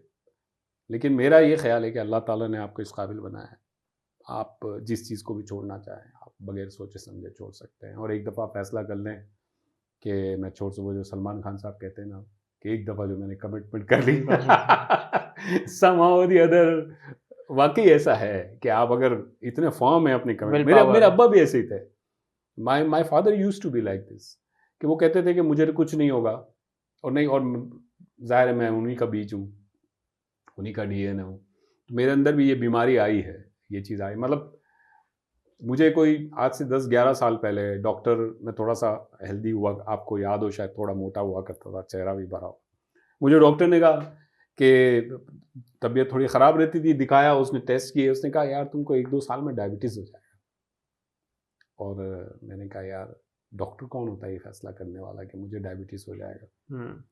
That's my body, that's me, only I can do that kind of decision making for myself, not the other person. And I decided this guy is saying what he is saying, I'm going to prove him wrong. मैं लग गया भाग दौड़, exercise, पागल आज तक कर रहा हूँ, आपको अंदाजा है इसका, और लग गया मैं काम में। आज 11 साल हो गए, डायबिटीज आज तक ना डायबिटीज आई ना ब्लड प्रेशर आया, तभी आप मीठा नहीं बल्कि खा मुझे रहे। लगता है कि मैं खुश हूँ जिंदगी तो से आप ज्यादा। मीठा तभी नहीं खा रहे। हाँ मीठा इसलिए नहीं, आपने इतनी खूबसूरत नान खटाई, लाहौर नान खटाई भी जो है वो मुझे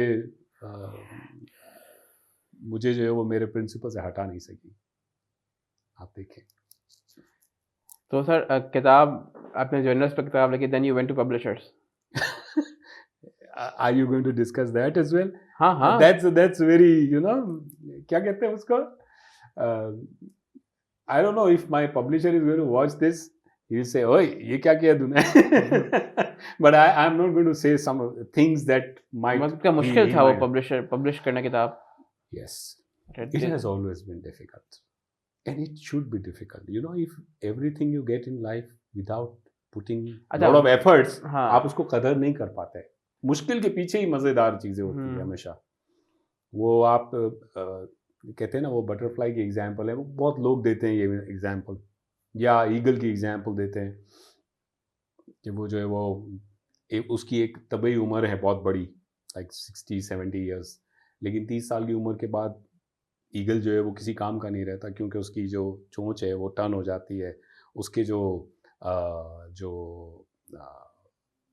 पंजे हैं, उसके नाखून जो है वो टर्न हो जाते हैं, और उसके पर जो है वो इतने ज़्यादा फीदर्स इतने हो जाते हैं कि वो उन भारी परों के साथ उड़ नहीं पाता। तो ज़्यादातर ईगल मर जाते हैं उस टाइम पे, लेकिन कुछ ईगल हैं जो मुश्किल फैसले करते हैं।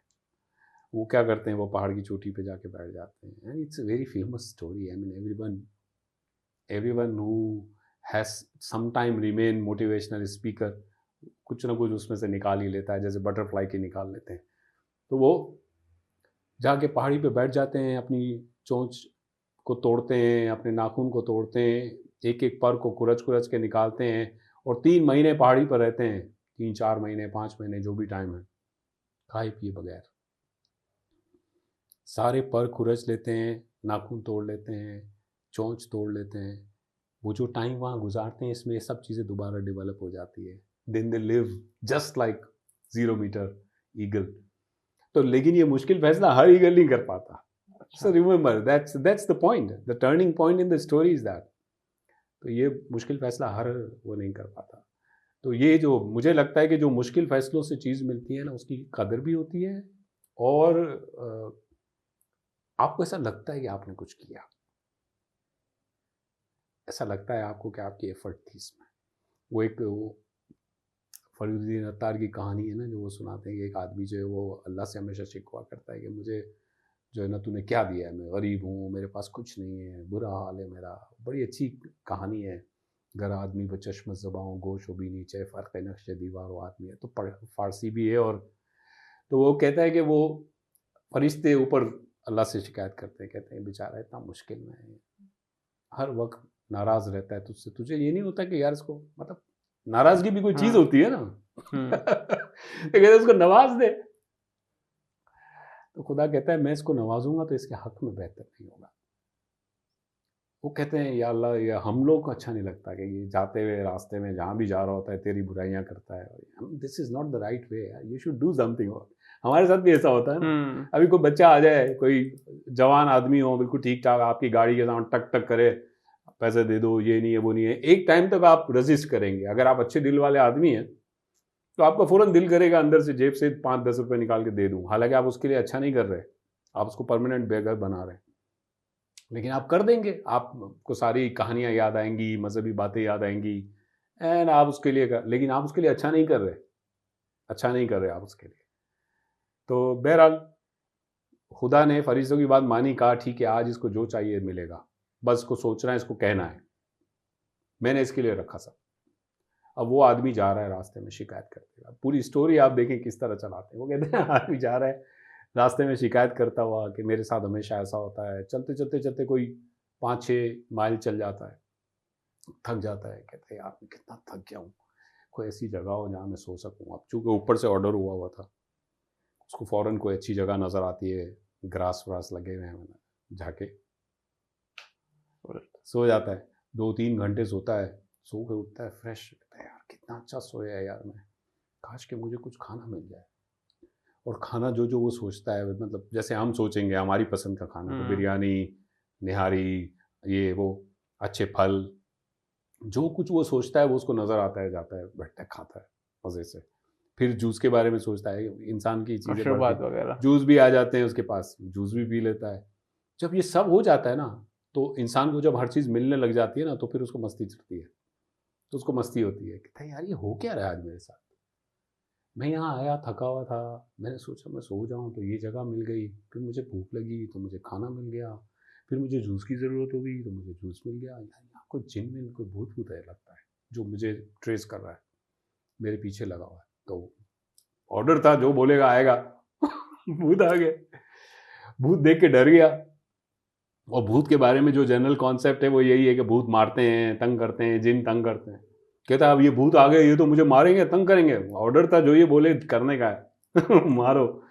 जख्म लगे, चीखने चिल्लाने लगा, बोला ये तो मुझे मार ही डालेंगे, मार दिया। ऊपर फरिश्तों ने कहा ये क्या हो गया, बोला इसीलिए तुमको मना किया था, बगैर मेहनत के, बगैर एफर्ट के कोई चीज़ इंसान को नहीं देना। क्यों? क्योंकि उसको वजह चाहिए अपनी जीत की। अगर उसको एफर्ट के बाद मिली है, मेहनत के बाद मिली है, तो वो कहेगा मैंने इतनी मेहनत की थी, अल्लाह ने भी करम किया, लेकिन वो अपने आप को आगे करेगा पहले। तो उसको एफर्ट के बाद जब चीज़ मिलेगी ना, तो वो उसको वैल्यू ज़्यादा करेगा। तो मेरा भी यही है, मैंने जब लिखा पहले तो सीरियसली स्पीकिंग मुझे ये भी नहीं पता था कि इसको छपवाते भी हैं और कैसे छपवाते हैं। I mean how it happens. किसी बहुत ही मेहरबान ने मुझसे कहा कि एक मेरे जानने वाले हैं, आप उनको स्क्रिप्ट दे दें, वो आपका मैन्यू स्क्रिप्ट जो है वो पढ़ेंगे और अगर उनको सही लगी तो प्रॉब्ली ही विल पब्लिश। मैं आज भी शुक्रगुजार हूँ उसका। तो फिर बहरहाल मैंने उनको दे दी। अब उन्होंने स्क्रिप्ट तो ले लिया, उसके बाद उसको जैसे होता है आमतौर पे कहीं रख दिया उन्होंने ड्रॉ में। उसमें कोई और कॉपी नहीं थी क्या? नहीं, मैं तो ओरिजिनल स्क्रिप्ट था मेरे पास यार। फोटो कॉपी वगैरह नहीं थी उस वक्त? नहीं, हमने तो कुछ भी नहीं किया था ना। अच्छा। भाई अब ये सीधी सी बात है, हाथ से लिखा था। अब तो मैं कंप्यूटर पे टाइप करता हूँ, मैं लिखता नहीं हूँ हाथ से। इनफैक्ट अगर मुझे लिखना पड़े तो मैं इतना लंबा लिख भी नहीं सकता। लिख इसलिए नहीं सकता कि एक तो कंसिस्टेंसी नहीं है, क्योंकि कंप्यूटर टाइपिंग ने ज़िंदगी आसान कर दी है, और दूसरी बात ये भी है कि आप टाइपिंग में थॉट्स ज़्यादा आते हैं हाथ से लिखने हाँ, की वो बजाय, क्योंकि वो रवानी नहीं है। रवानी नहीं है। टाइपिंग में रवानी बहुत है। सो बहरहाल उनको दे दिया। वो 3-4 महीने, 6 महीने लग गए। 2008 के एंड में मैं ख़त्म कर चुका था किताब, और 2009 में आधा साल किताब उनके पास पड़ी रही। उनको फ़ोन करता रहा, उनसे कोशिश करता रहा, बात करने की नहीं। एक दिन मैं उनके वहाँ पहुँच गया जहाँ वो बुक पोर्ट था, और उनको मैंने कहा, उनको शर्मिंदगी हुई, उनको बुरा लगा कि यार है। तो उन्होंने कहा ठीक है मैं आज ये स्क्रिप्ट घर ले जाता हूँ। घर लेके चले गए। हालांकि उस वक्त जब मैं मिलने गया था उन्होंने मुझे डिस्करेज भी किया कि यार नया राइटर हो, कौन लोग नहीं पढ़ते, तुम्हारा वक्त ज़ाया होगा, फलाना होगा, ढिमाका होगा। और ज़ाहिर है उनका अपना तजर्बा था इस चीज़ में, 50 साल से वो ये काम कर रहे थे, उनके फादर भी कर रहे थे। तो बहरहाल उन्होंने मुझसे कहा कि ठीक है मैं ये ले जाता हूँ, और चूँकि मैं उनको खुद पर्सनली मिलने गया था तो उनको थोड़ी शर्मिंदगी हुई, वो लेके चले गए घर।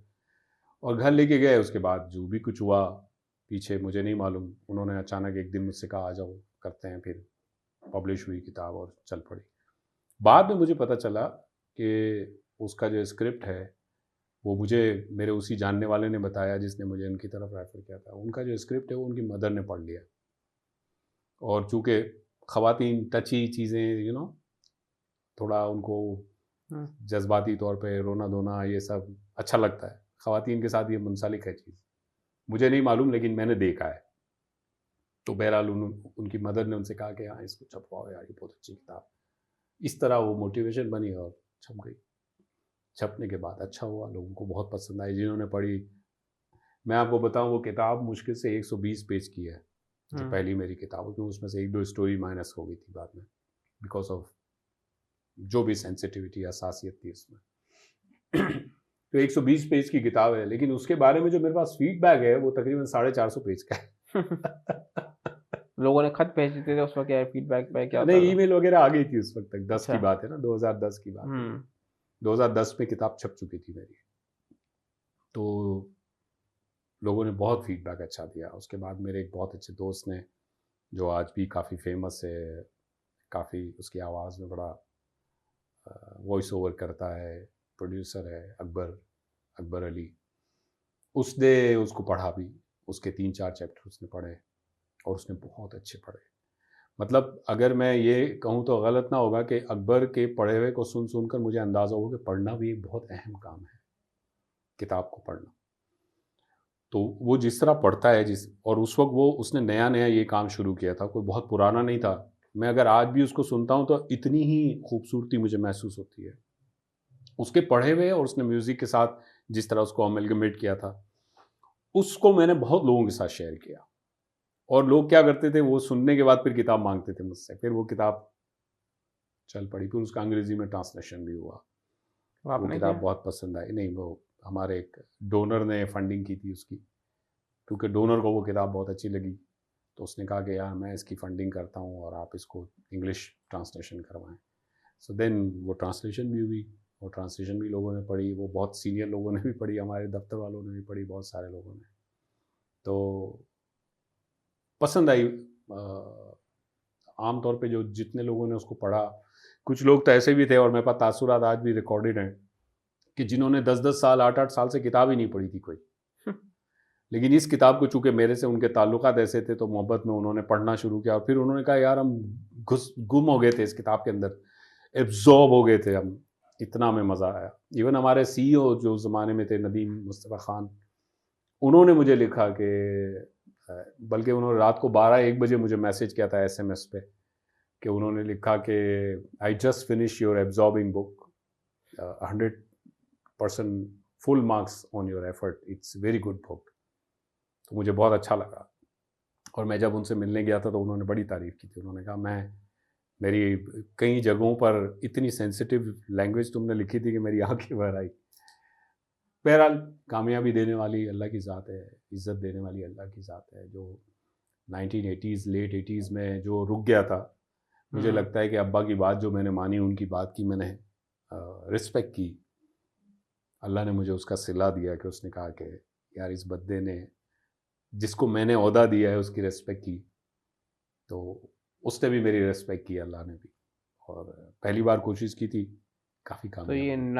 नज़र से नज़म का सफ़र क्या था फिर? नज़्मों में कब आया मेरा? किताब के अंदर भी मैंने नज़में लिखी हैं। अच्छा, उस उस वक़्त। किताब में भी 2-4 नज़में हैं मेरी, लेकिन वो नसर के साथ मिक्स हुई हुई हैं। सो फॉर एग्ज़ाम्पल, जड़ों से बात, तो जड़ों से गुफ्तगू में जो एक पोर्शन है, वो नज़्म है। इस तरह मैंने अम्मी की जो कहानी लिखी है थोड़ी-सी, कुछ अच्छा। पोर्शन ऑफ अम्मी की कहानी, उसके अंदर भी मैंने जो है वो आखिर में, जीवन का हासिल है, तो उसके आखिर में भी मैंने, मैं हूँ मेरी तन्हाइयाँ हैं, जीवन का हासिल परछाई, वो मैंने नज़्म उसके साथ तहरीर की है। तो उसको पढ़ते हुए लोगों को अच्छा लगता है, क्योंकि एक फ़्लो में स्टोरी जाती है, और उसका जो इम्पैक्ट है, वो उस नज़्म की चंद लाइनों में लोगों को फ़ील होता है। और हमारे लोग वैसे भी, जो जो पढ़ने वाले लोग हैं, उनको नज़्म और नसर का इतना फ़र्क समझ नहीं आता। उनको लगता है यार, कितना अच्छा है, बस बस कितना? उनको ये समझ आना चाहिए अच्छा है। और चीज़ वही होती है जो लोगों को अच्छी लगे। क्या ख़्याल है ये बात आपका? है ना? जो चीज़ ऑफ़ कोर्स चलेगी वही, लोग पसंद नहीं हुँ। करेंगे तो वो आंटी को पसंद नहीं आता तो उनके बेटा कभी छापता भी नहीं किताब। यस। समटाइम्स मैं कभी-कभी हैरान होता हूँ। जो मुझे लगता है ना कि ये लोगों को बहुत अच्छा लगेगा, वो अच्छा नहीं लगता। और जो लोगों को अच्छा लगता है वो समटाइम मुझे नहीं अच्छा लग रहा होता। मैं कहता हूँ यार ये तो बहुत ही औसत दर्जे की चीज़ मैं है। आपको एक इसी एग्जांपल देता हूँ, शाहरुख खान का आपने नाम सुना होगा। जी हाँ, तो शाहरुख खान, हज़रत शाहरुख खान हज़रत साहब, डॉक्टर शाहरुख खान। डॉक्टर शाहरुख खान साहब। तो उसका मैं जो है ना इंटरव्यू देख रहा था कि उन्होंने बताया था, मैं उसको बड़ा फॉलो करता हूँ जस्ट ह्यूमन बीइंग, और क्योंकि एंटरप्रेन्योरशिप वो भी है, उन्होंने कहाँ से शुरू किया, तो खैर उसमें उन्होंने बताया कि 2007 में उनकी मूवी आ रही है चक दे इंडिया। यस, आपको अच्छी लगेगी वो तो। मैंने बहुत देखी है। बहुत देखी ना, अब आपकी बैक एंड वन आप ऑफ द इंस्पिरेशनल मूवी। आप ये बात अब याद रखिएगा। वापस आते हैं उनकी तरफ, उन्होंने कहा कि मैंने जो है ना अपना Shamit Amin was the director of the movie. Yes, तो मैंने जो है उसने कहा मैंने शमित के साथ लड़कियों के साथ मूवी देखी जब फाइनल बन गई, मैं और शमित उसी की शक्ल देख रहे हैं, भाई ये फिल्म बढ़ गई, नहीं चलेगी। और अच्छा, लड़कियां खुश, लड़कियां बोली यार क्या, अब मुझे लगा वो खुश हो रही हैं कि वो अपने आप को स्क्रीन पे देख रही हैं। अब मुझे शमित ने कहा नहीं चलेगी यार। तो जब रिलीज थी तो I went to London. Time zone difference होता है तो लोग मुझे फ़ोन नहीं करते कि यार क्या पिक्चर बनाई, वो अक्सर होता है ना कि आप वेट करते हो। उसने कहा उस रात I got drunk and I slept. मुझे पता गया, इतनी मेहनत की, ऑस्ट्रेलिया गए, लोगों ने बड़ी हाई पीरियड की थी। हाँ, यस। अगले दिन जो है ना वो मैंने देखा तो फ़ोन बजे मैंने कहा तब लोगों का गालियाँ रिस्पॉन्स। पड़ रही हैं। हाँ गालियाँ हो गई, शुरू हो गए। जब हाँ, मैंने फ़ोन देखा तो लोग पागल, क्या पीपल लाइक टू मूवी है, डू। ब्लॉकबस्टर, ये कैसा हुआ। हॉकी पे अब मूवी बनाई, वो भी खवातीन। हाँ, कैसे? अब मैंने उस चीज़ से ना ये चीज़ अख़ज़ की कि अगर शाहरुख खान जैसा वेटरन अपनी चीज़ को खुद जज नहीं कर पा रहा, यार। कि वो 2007 में अगर मूवी बनाई तो कि 20-25 साल की इसकी मेहनत है, उसकी इंडस्ट्री की, उसकी नॉलेज है, सब कुछ एक्सपीरियंस यार। है। इफ ही कुड नॉट जज हिमसेल्फ कि यार वो मैंने क्या चीज़ बनाई है, वो नहीं चलेगी। एंड देन क्लासिक है, कल्ट क्लासिक है। हाँ, आपने कितनी बार देखी, आपने हाँ, बताया बिल्कुल, बिल्कुल। इंस्पिरेशन है, तो कोई जज नहीं कर सकता अपने आप को अनलेस यू बिल्कुल। Put it on for people to see. और फॉर मी अगर मैं कोई चीज़ सोचता हूँ, जैसे मुझे 1 साल से लगा, मुझे 2 साल से पॉडकास्ट शुरू करना था। मैंने कहा कौन देखेगा यार, कौन देखेगा? मैंने कहा नहीं यार, लेट्स डू इट। तो अब जो है वो मुझे भी पता लोग देख रहे हैं नहीं देख रहे, लेकिन मैंने कहा यार कोई बात नहीं, करते हैं, you never know hmm, what hit. वो अपना ड्रॉपबॉक्स के सीईओ हैं, उनका बड़ा फेमस कोट मुझे लगता है कि मैं इन लोगों को बड़ा फॉलो करने का, कि you don't worry about the failure, you just have to be you just have to write once. You should start हाँ। समवेयर। मैं इनफैक्ट ये मैं भी आपको बता सकता हूँ कि I remember during when I was writing this book and बहुत टफ टाइम था मेरा। और उस ज़माने में मैं जो है वो, जब मुझे ऐसा वक़्त मिलता था कि विद इन द स्टोरीज़ भी ख़याल एक इमर्ज होता है, तो मैं कुछ पोएट्रीज़ भी लिखता था। उस ज़माने में मैंने एक पोएट्री लिखी 2009 के वस्त में, हुँ। और वो पोएट्री मैंने रख दी अपने पास सँभाल के। उस पे मैंने कुछ काम नहीं किया इतना, वो पड़ी हुई थी, और मुझे ऐसा लगता था कि बड़े औसत दर्जे का है, लोगों को पसंद नहीं आएगा। और पड़ा रहा वो। को 2011 या 12 में मुझे लगता है, मैंने पहली बार वो पोएट्री, वो अपना सामान किताबें निकाल रहा था, वो वापस नज़र आई, मेरे हाथ से लिखी हुई थी। मैंने उसको पढ़ा और मुझे लगा कि मुझे इस पोएट्री को पढ़ना चाहिए। वापस से। तो मैंने उसको पढ़ लिया और रिकॉर्ड कर लिया अपने पास, और रिकॉर्ड करने के बाद भी मैं भूल गया। और भूल गया उसको, पता नहीं कितने साल, मुझे याद नहीं है एग्जैक्टली कितने साल, 2-3 साल निकल गए। उसके बाद एक दिन मुझे वो पोइट्री सुनते हुए ऐसा हो, यार ये पोइट्री जो है ना, आई डोंट नो टाइमिंग ऐसे थे, क्या था, मुझे ऐसा हुआ कि इस पोइट्री पे कुछ काम कर। मैंने, मेरे एक बहुत अच्छे दोस्त हैं, उनको व्हाट्सएप पे ये पोइट्री भेज दी, और मैंने कहा यार इसको एडिट कर दो, और अगर कुछ कर सकते हो इस पोइट्री के साथ तो कर दो।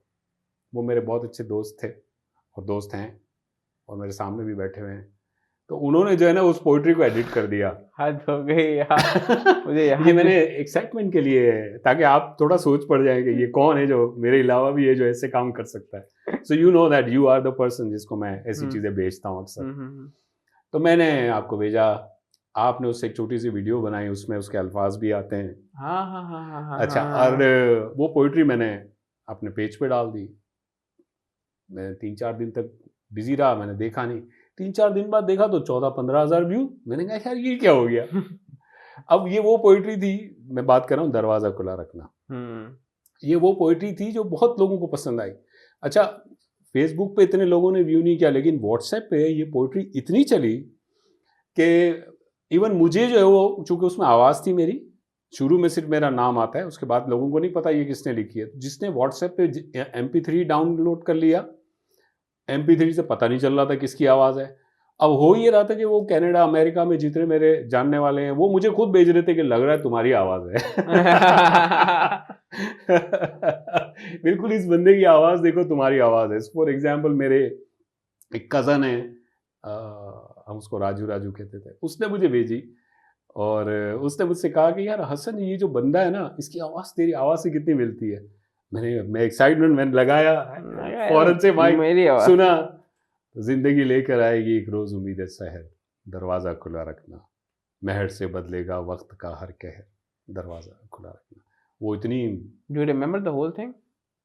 Not exactly. पढ़े शुरू करें, बड़े चले।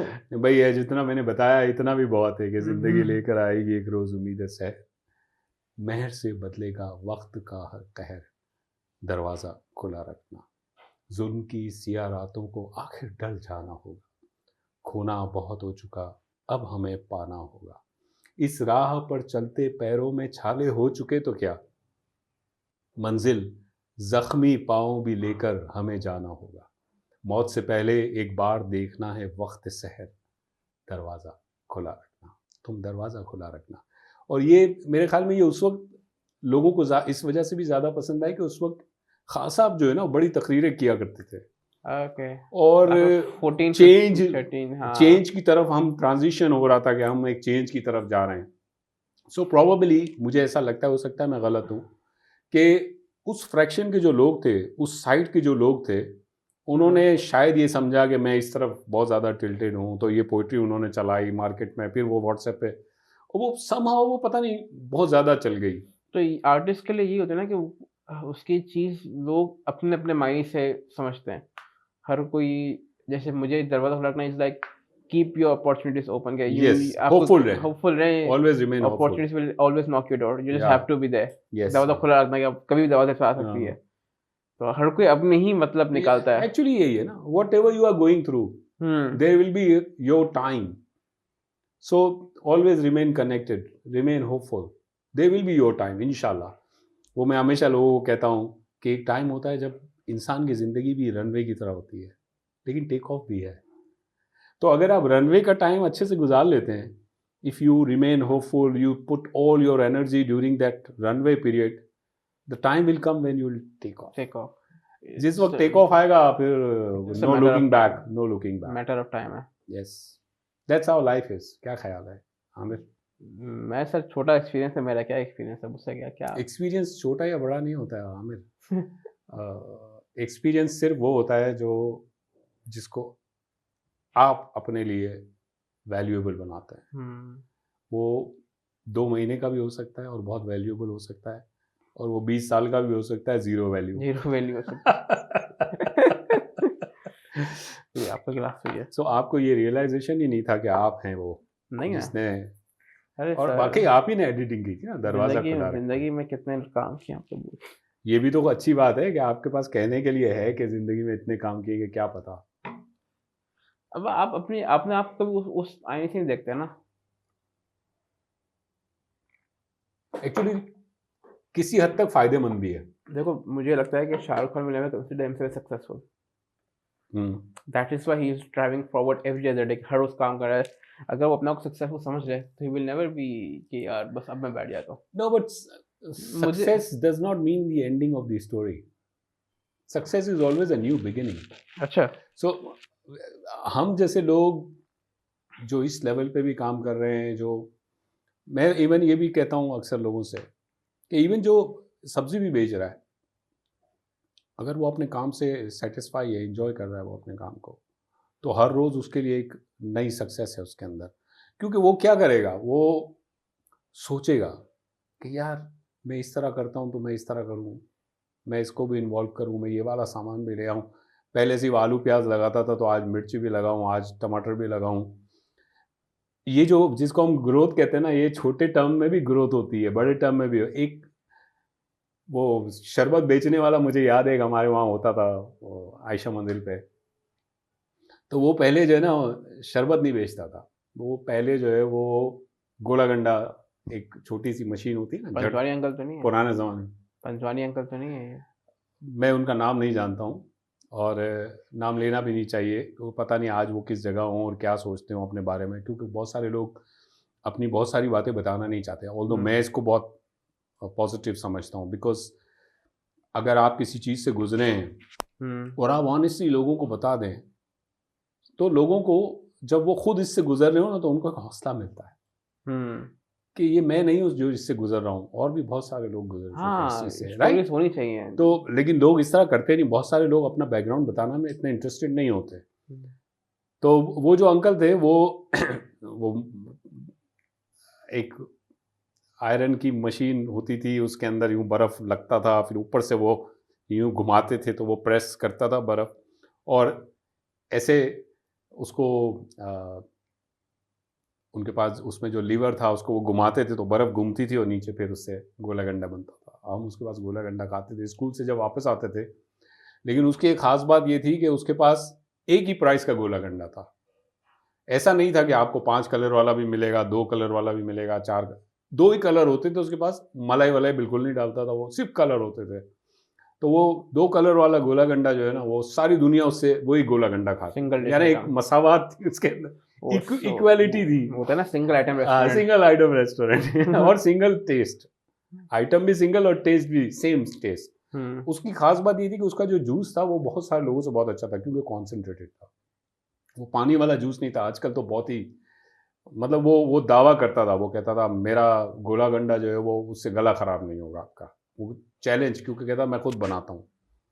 तो वो जो है ना बहुत लोग खाते थे। वो एक ज़माना तो ऐसा था कि उसके पास जब हम स्कूल से छुट्टी होती थी हमारी, तो हमें 15-20 मिनट खड़े रहना पड़ता था गोला गंडा लेने के लिए। सर मामा मुझे दे दो, मामा मुझे दे दो। सारे लोग जो है वो इस तरह आवाज़ें लगाते थे।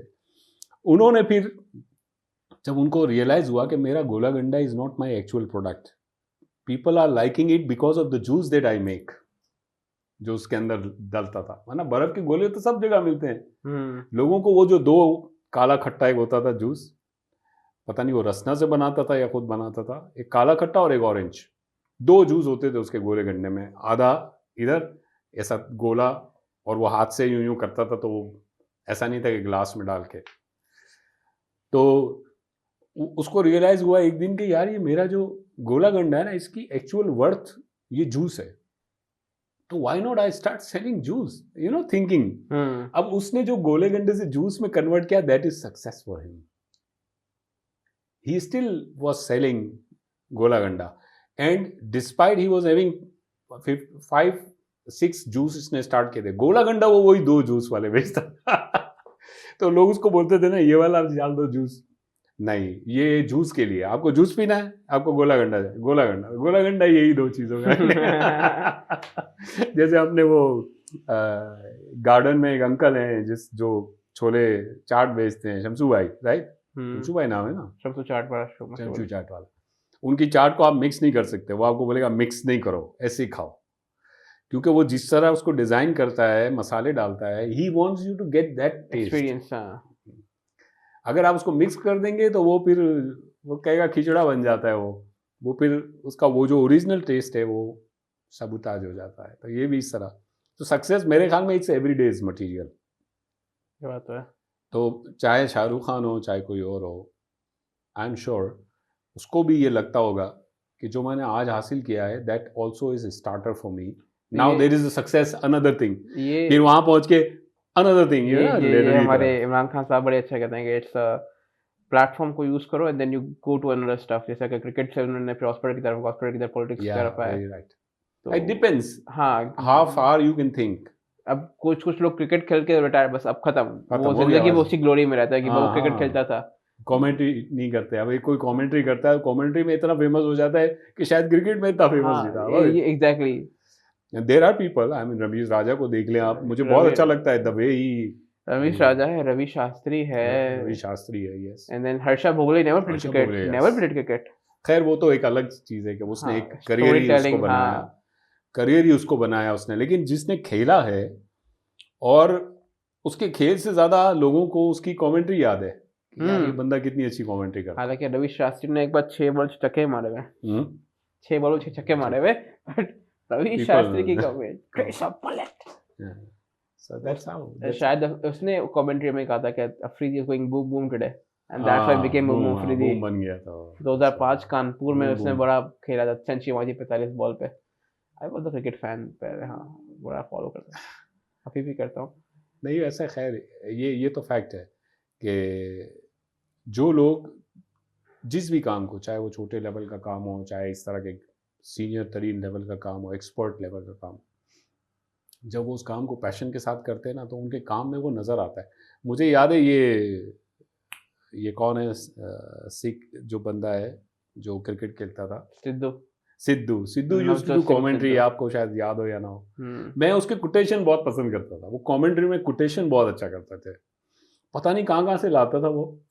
In fact some of his quotation are like मुझे याद हो गए थे उस जमाने में भी, कि जैसे वो बॉलिंग करते हुए जो है वो, हाँ आप यॉर्कर नहीं मार रहे और आपकी एक्सपर्टीज यॉर्कर है, मतलब you are known as somebody who does very good yorker, या स्लो बॉल बहुत अच्छी चलाता है, लेकिन आप स्लो बॉल और यॉर्कर नहीं मारे, आपको नई बॉल ट्राई कर रहे हैं। तो वो सिद्धू उस पर कोटेशन कहता था, वो उसका कोटेशन मुझे बहुत अच्छा लगता था। वो कहता था this guy is believing his doubt and doubting his beliefs. तो आप देखिए, आप you know Sidhu was afraid of mic. हाँ, सिद्धू माइक पे नहीं बोलता था, वो वेरी अफ्रेड। अच्छा नहीं, बट सेंचुरी मारूंगा तो माइक पे आके बोलना पड़ेगा। But he did fantastic job. ये अब पता नहीं उसने कमेंट्री छोड़ दी, अभी इतनी मैंने नहीं बट सुनी दैट इज उसकी। ओवरकमिंग हिज फियर्स ना, कि यार माइक पे सेंचुरी बोलूंगा, माइक पे आके बोलना पड़ेगा यार सेंचुरी। माइक में तो मैं भी डरता था एक जमाने में when I was young, but Sidhu एक डिफरेंट लेवल का। सिद्धू पे ना लोकेशन, तो मतलब वो अंडर इसलिए नहीं करता था कि माइक पे आना पड़ेगा, ऐसा मैंने सुना था, उसकी वाइफ ने भी कहा था। ये तो इंजमाम के साथ होना चाहिए था। बट उसमें इसकी सिद्धू की एक और स्टोरी भी है कि सिद्धू को जब आया था ना तो ही कुडंट हिट सक्सेस। अच्छा, वो अभी इफ यू रिमेंबर, अगर आपको याद है, वो बहुत छक्के मारते थे, लेकिन जब पहले वो था नहीं आता, तो someone wrote an article on him के यार तो छक्के नहीं मार सकता। हाँ, तो इसके हमने देखा, इसकी खुद की स्टोरी उसने बताई थी, तो उसने देखा कि अब्बास अखबार पर घर का सब वो है यार मेरा बेटा नहीं, तो उसने वो देखा, तो उसने कहा नहीं दिस इज डन, अब मैं ये मतलब जो खाना खाता हूँ इट हैज टू चेंज ना। उसने कहा मैंने अपने उसके बाद आई थिंक वो पॉलिटिक्स में तो गुलाम कह नौकर वगैरह घर में होते थे। उसने कहा चलो सुबह से ट्रेनिंग शुरू, उसके हाथ से खून निकल रहा है, लेकिन मैं करके दिखाऊंगा। 2 साल बाद जो है ना वो टीम में आया, देन एंड देन वो Indian times of Indian article लिखा के उसका नाम बड़ा अच्छा था, अब नाम मैं भूल गया कि हिटिंग वंडर या फिर पता नहीं क्या था। तो you transform your life. Virat Kohli ने ही किया था, विराट कोहली की भी स्टोरी 2014 में उसने कहा था, मैं आईपीएल में देखा मैंने अपने आप को, मैंने कहा ये पेट है, it doesn't have to be like this, ये तो नहीं हो सकता है। नेक्स्ट डे जैसे आपने कहा ना कि भाई अगर आप पे है कि भाई बाल सफेद नहीं रखने, डायबिटीज नहीं चाहिए, next day it doesn't have to be a thing कि अब मैं सोचूंगा, मैं करूंगा। डिसीजन मेकिंग जो है ना, एक्चुअली मैं पता नहीं बार बार ये कहूंगा और लोग इसको पता नहीं मानते या नहीं मानते, लेकिन ये क्वालिटी अल्लाह ताला ने हमको दी हुई है। अगर हम फर्म हो जाए ना राइट डिसीजन मेकिंग में, तो वो डिसीजन एग्जीक्यूट खुद ब खुद होता है, वो मैनिफेस्ट होता है। आपके अंदर ये सलाहियत है कि मैं जुमला में कहता हूँ कि जहाँ तक आप सोच सकते हैं वहाँ तक आप पहुँच सकते हैं। सो अब डिपेंड करता है ये जो सोचने और पहुँचने के दरमियान का जो सफ़र है ना, दैट इज़ विल पावर। आप एफर्ट कितनी करते हैं आप। हम छोटी सी बात चाहे वो डिजीज़ को लेकर है, चाहे वो अपने आप को ट्रांसफॉर्म करने, जैसे आपने सिद्धू का बताया, या दूसरी बहुत एग्जाम्पल्स है ऐसी। हमने ईगल की बात की, हम बटरफ्लाई की बात करते हैं। अपने आप को ट्रांसफॉर्म करने तक का ये जो सफ़र है ना, सिर्फ और सिर्फ एक ही चीज़ है जो इसको सस्टेन कर सकती है, वो है आपकी विल पावर। आप करना चाहते हैं या नहीं करना चाहते हैं या नहीं चाहते, बीच का कोई रास्ता नहीं है इसमें। आप चाहते हैं आप कर सकते हैं, आप नहीं चाहते तो आप दुनिया जान के एक्सक्यूजेस निकालेंगे, ये वो है, घर वाले हैं, दिमाग का है। मैं अक्सर लोगों को कहता हूँ मुझे बिजनेस करने का बड़ा शौक है, और बट आपने आज तक किया नहीं। मैं आज तक प्रॉपर बिजनेस नहीं किया है। ठीक है, साइड बिजनेस अलग चीज़ है, लेकिन प्रॉपर बिजनेस मैंने नहीं किया है। आज भी मैं अपने आप को रोज़ याद दिलाता हूँ, और मेरी बेगम से अगर आप पूछेंगे ना कि एक क्या चीज़ है जो हसन ये कह रहा है कि मुझे रिग्रेट लेके नहीं मरना है, what is one thing that Hasan wants to do, कि अगर उसने नहीं किया तो उसको रिग्रेट होगा मरते वक्त। एक होता है ना इंसान, जो सोचने वाले लोग हैं उनको रिग्रेट होता है, ये तो पक्की बात है। जो नहीं सोचते उसको कोई फर्क नहीं पड़ता। तो अगर आप पूछेंगे तो वो कहेगी शायद ये होने नहीं देगा, क्योंकि इसने सोचा हुआ है कि करना तो है, कि मैंने बिजनेस नहीं किया, या जो मैंने सोचा था अपने लिए कि मैं और ये कर सकता हूँ। So for example writer poet करना था, कर लिया। एक्सरसाइज करना था, कर लिया। लीडरशिप पोजीशन पे अलग अलग काम करना था, कर लिया। फाइनेंस के अंदर जगह बनानी थी, काउंसलिंग करनी थी, लोगों को पब्लिक डीलिंग सीखना था, मोटिवेशनल स्पीकिंग करनी थी, कर ली। कितने अरसे की या अब तक कर रहा हूँ या नहीं, ये एक अलग चीज़ है, लेकिन कर ली। एटलीस्ट लग गया नाम के साथ कि ये कर लिया इस आदमी ने, डन। चेकलिस्ट कंप्लीट हो गई। ट्रैवल अल्हम्दुलिल्लाह बहुत कर लिया, और अभी भी शौक है और करते भी हैं। तो अब जो रह गई है ना चीज़, वो सिर्फ और सिर्फ एक चीज़ है, आइटम जो लिस्ट में रह गई है, बिजनेस। करो ना, क्यों नहीं कर रहे? नहीं कर रहा हूँ। फुल फ्लेज नहीं, फुल फ्लेज बिजनेस क्या है? I mean you leave everything and you just give your life, your heart and soul to something. जैसे राइटिंग थी, तो एक हार्ट एंड सोल दे दिया, then you come up with the product, right? जैसे writing का प्रोडक्ट क्या था? बुक। बिजनेस का प्रोडक्ट क्या है? Full time enterprise. I don't have that kind of luxury just now, लेकिन आई इवेंचुअली इंशाल्लाह, वेरी सून इंशाल्लाह। तो अब मुझे ये बताएं कि सर जी के राइटर पोएट भी बन गए, तो अब बाकी बात आपने थोड़ा सा गलत साबित कर दी कि यार तो क्या बनेगा, क्या फ्यूचर है। तो आपने then you have started seeing a future in this creative field, being a poet and writer. तो फिर जॉब क्यों नहीं छोड़ी? जॉब भी छोड़ देते, अब आप हो गया ना। पहले तो जॉब इसलिए कर रहे थे ना कि ये नहीं उसमें फ्यूचर नहीं है, अब इसमें फ्यूचर है तो जॉब छोड़ के फिर इसी को परस्यू कर सकते थे। यस, कर सकता था मैं, लेकिन मुझे ऐसा लगता है कि जो मैंने ओवर द इयर्स जॉब की है, उसकी एक साइड तो ये है कि मैंने अर्निंग की और मेरा घर फैमिली चलता है उसी से, लेकिन दूसरी साइड ये है कि मैं इसको एंजॉय कर रहा हूँ। See, if I stop enjoying this work, I will quit definitely, without any hesitation. I am that kind of person. मैं छोड़ दूंगा, लेकिन मैं एंजॉय कर रहा हूँ। ये एंजॉयमेंट का एलिमेंट जिस दिन माइनस हुआ, I am not going to take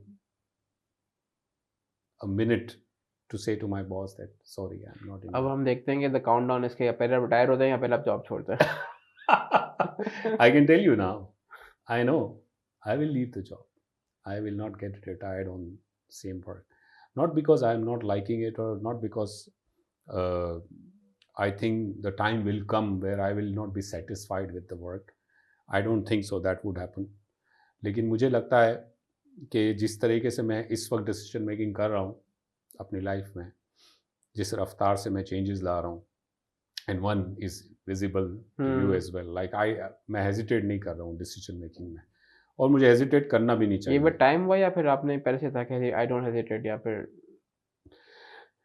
यार एक टाइम के बाद हुआ ये और ये उस टाइम के बाद उस वक्त हुआ जब मुझे ये यकीन हुआ, जो मैंने अभी थोड़ी देर पहले कहा, कि जो मैं करना चाहता हूँ मैं कर सकता हूँ, मैं कर सकता हूँ अल्हम्दुलिल्लाह। मैं करना चाहता हूँ अगर, और मैंने फैसला कर लिया, तो मुझे लगता है मैं कर लूँगा।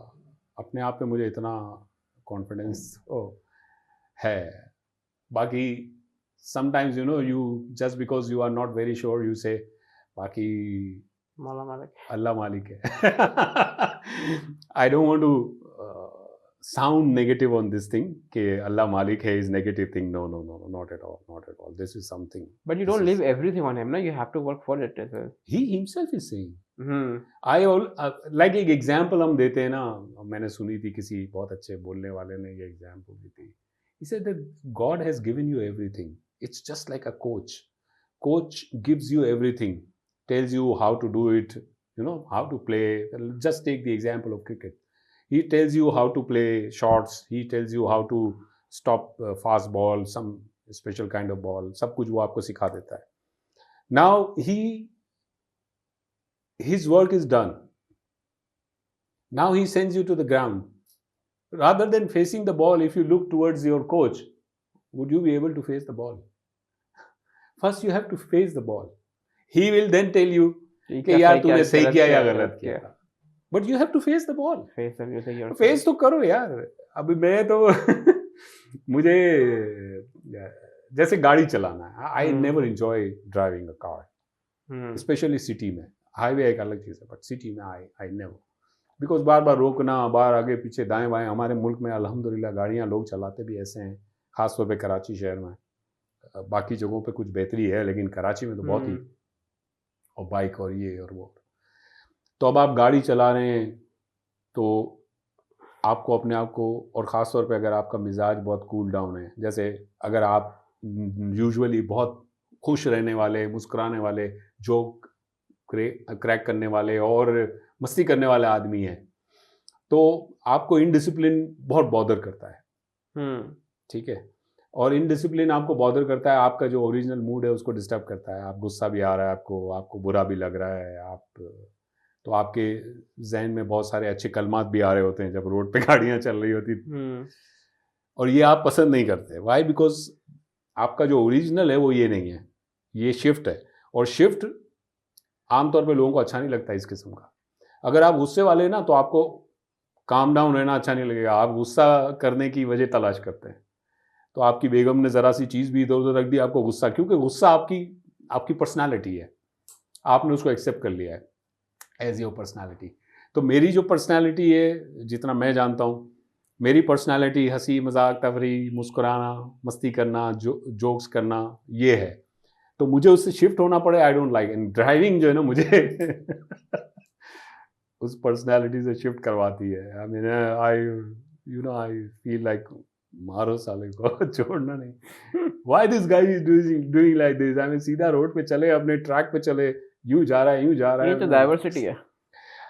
I call it rather democracy. You have a choice to do whatever you want to do. That's democracy. Our kind of democracy, Pakistani type of democracy. आप उल्टा भी जा सकते हैं, जहाँ यू टर्न पे आपको यूं जाना है, लोग सामने से आ रहे हैं बाइक लेके। क्या हो रहा है ये क्या हो रहा है? नहीं आई तो ये ऐसा ही सर, लाहौर में वैसा ही है। मैंने ड्राइव किया। Islamabad is much better because the laws, Lahore में लॉज हैं।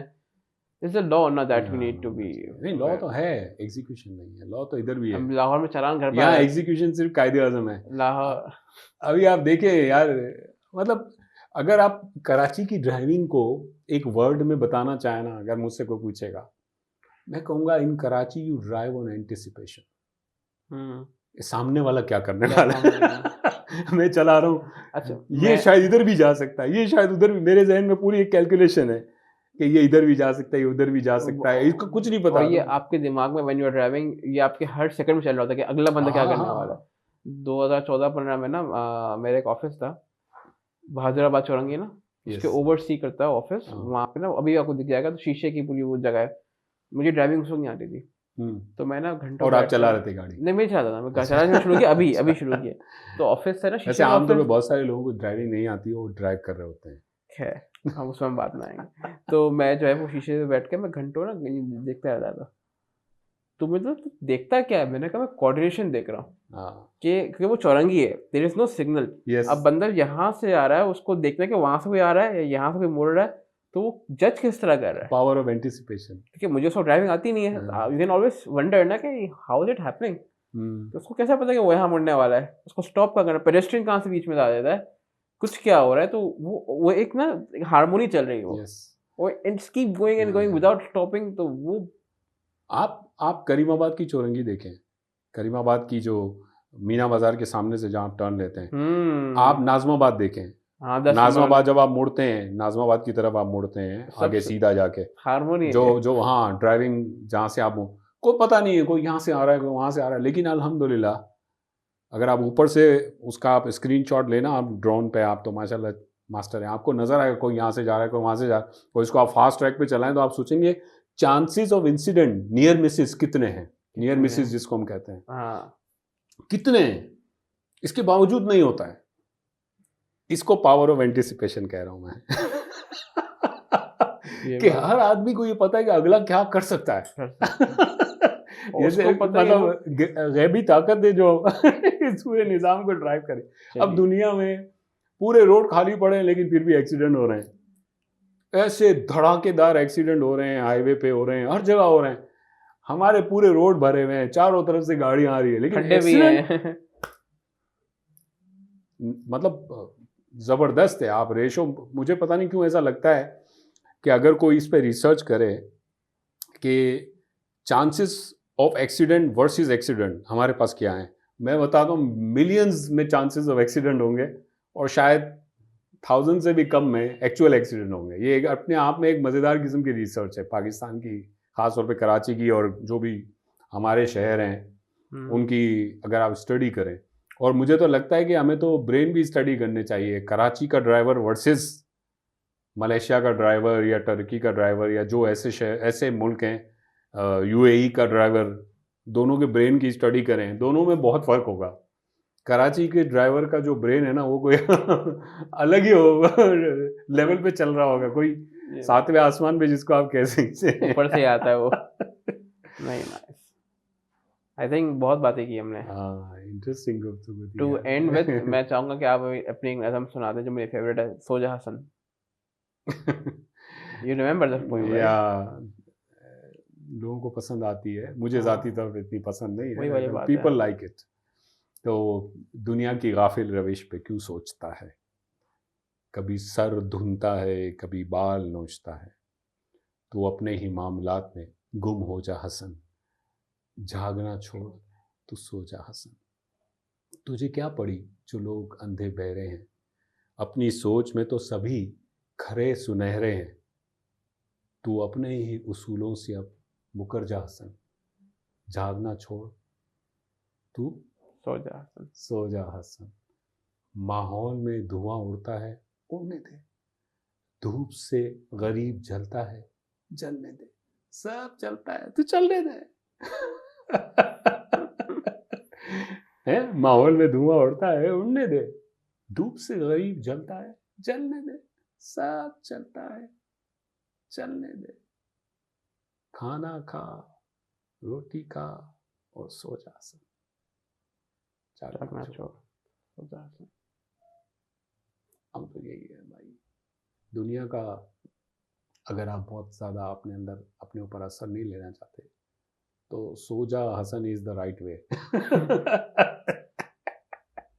Just tell yourself all the time सोजा हसन, दैट्स इट, डन। अपने काम से काम रखो एंड जस्ट डू इट। नहीं नहीं यार, दुनिया का सबसे मुश्किल काम ही है अपने काम से काम रखना।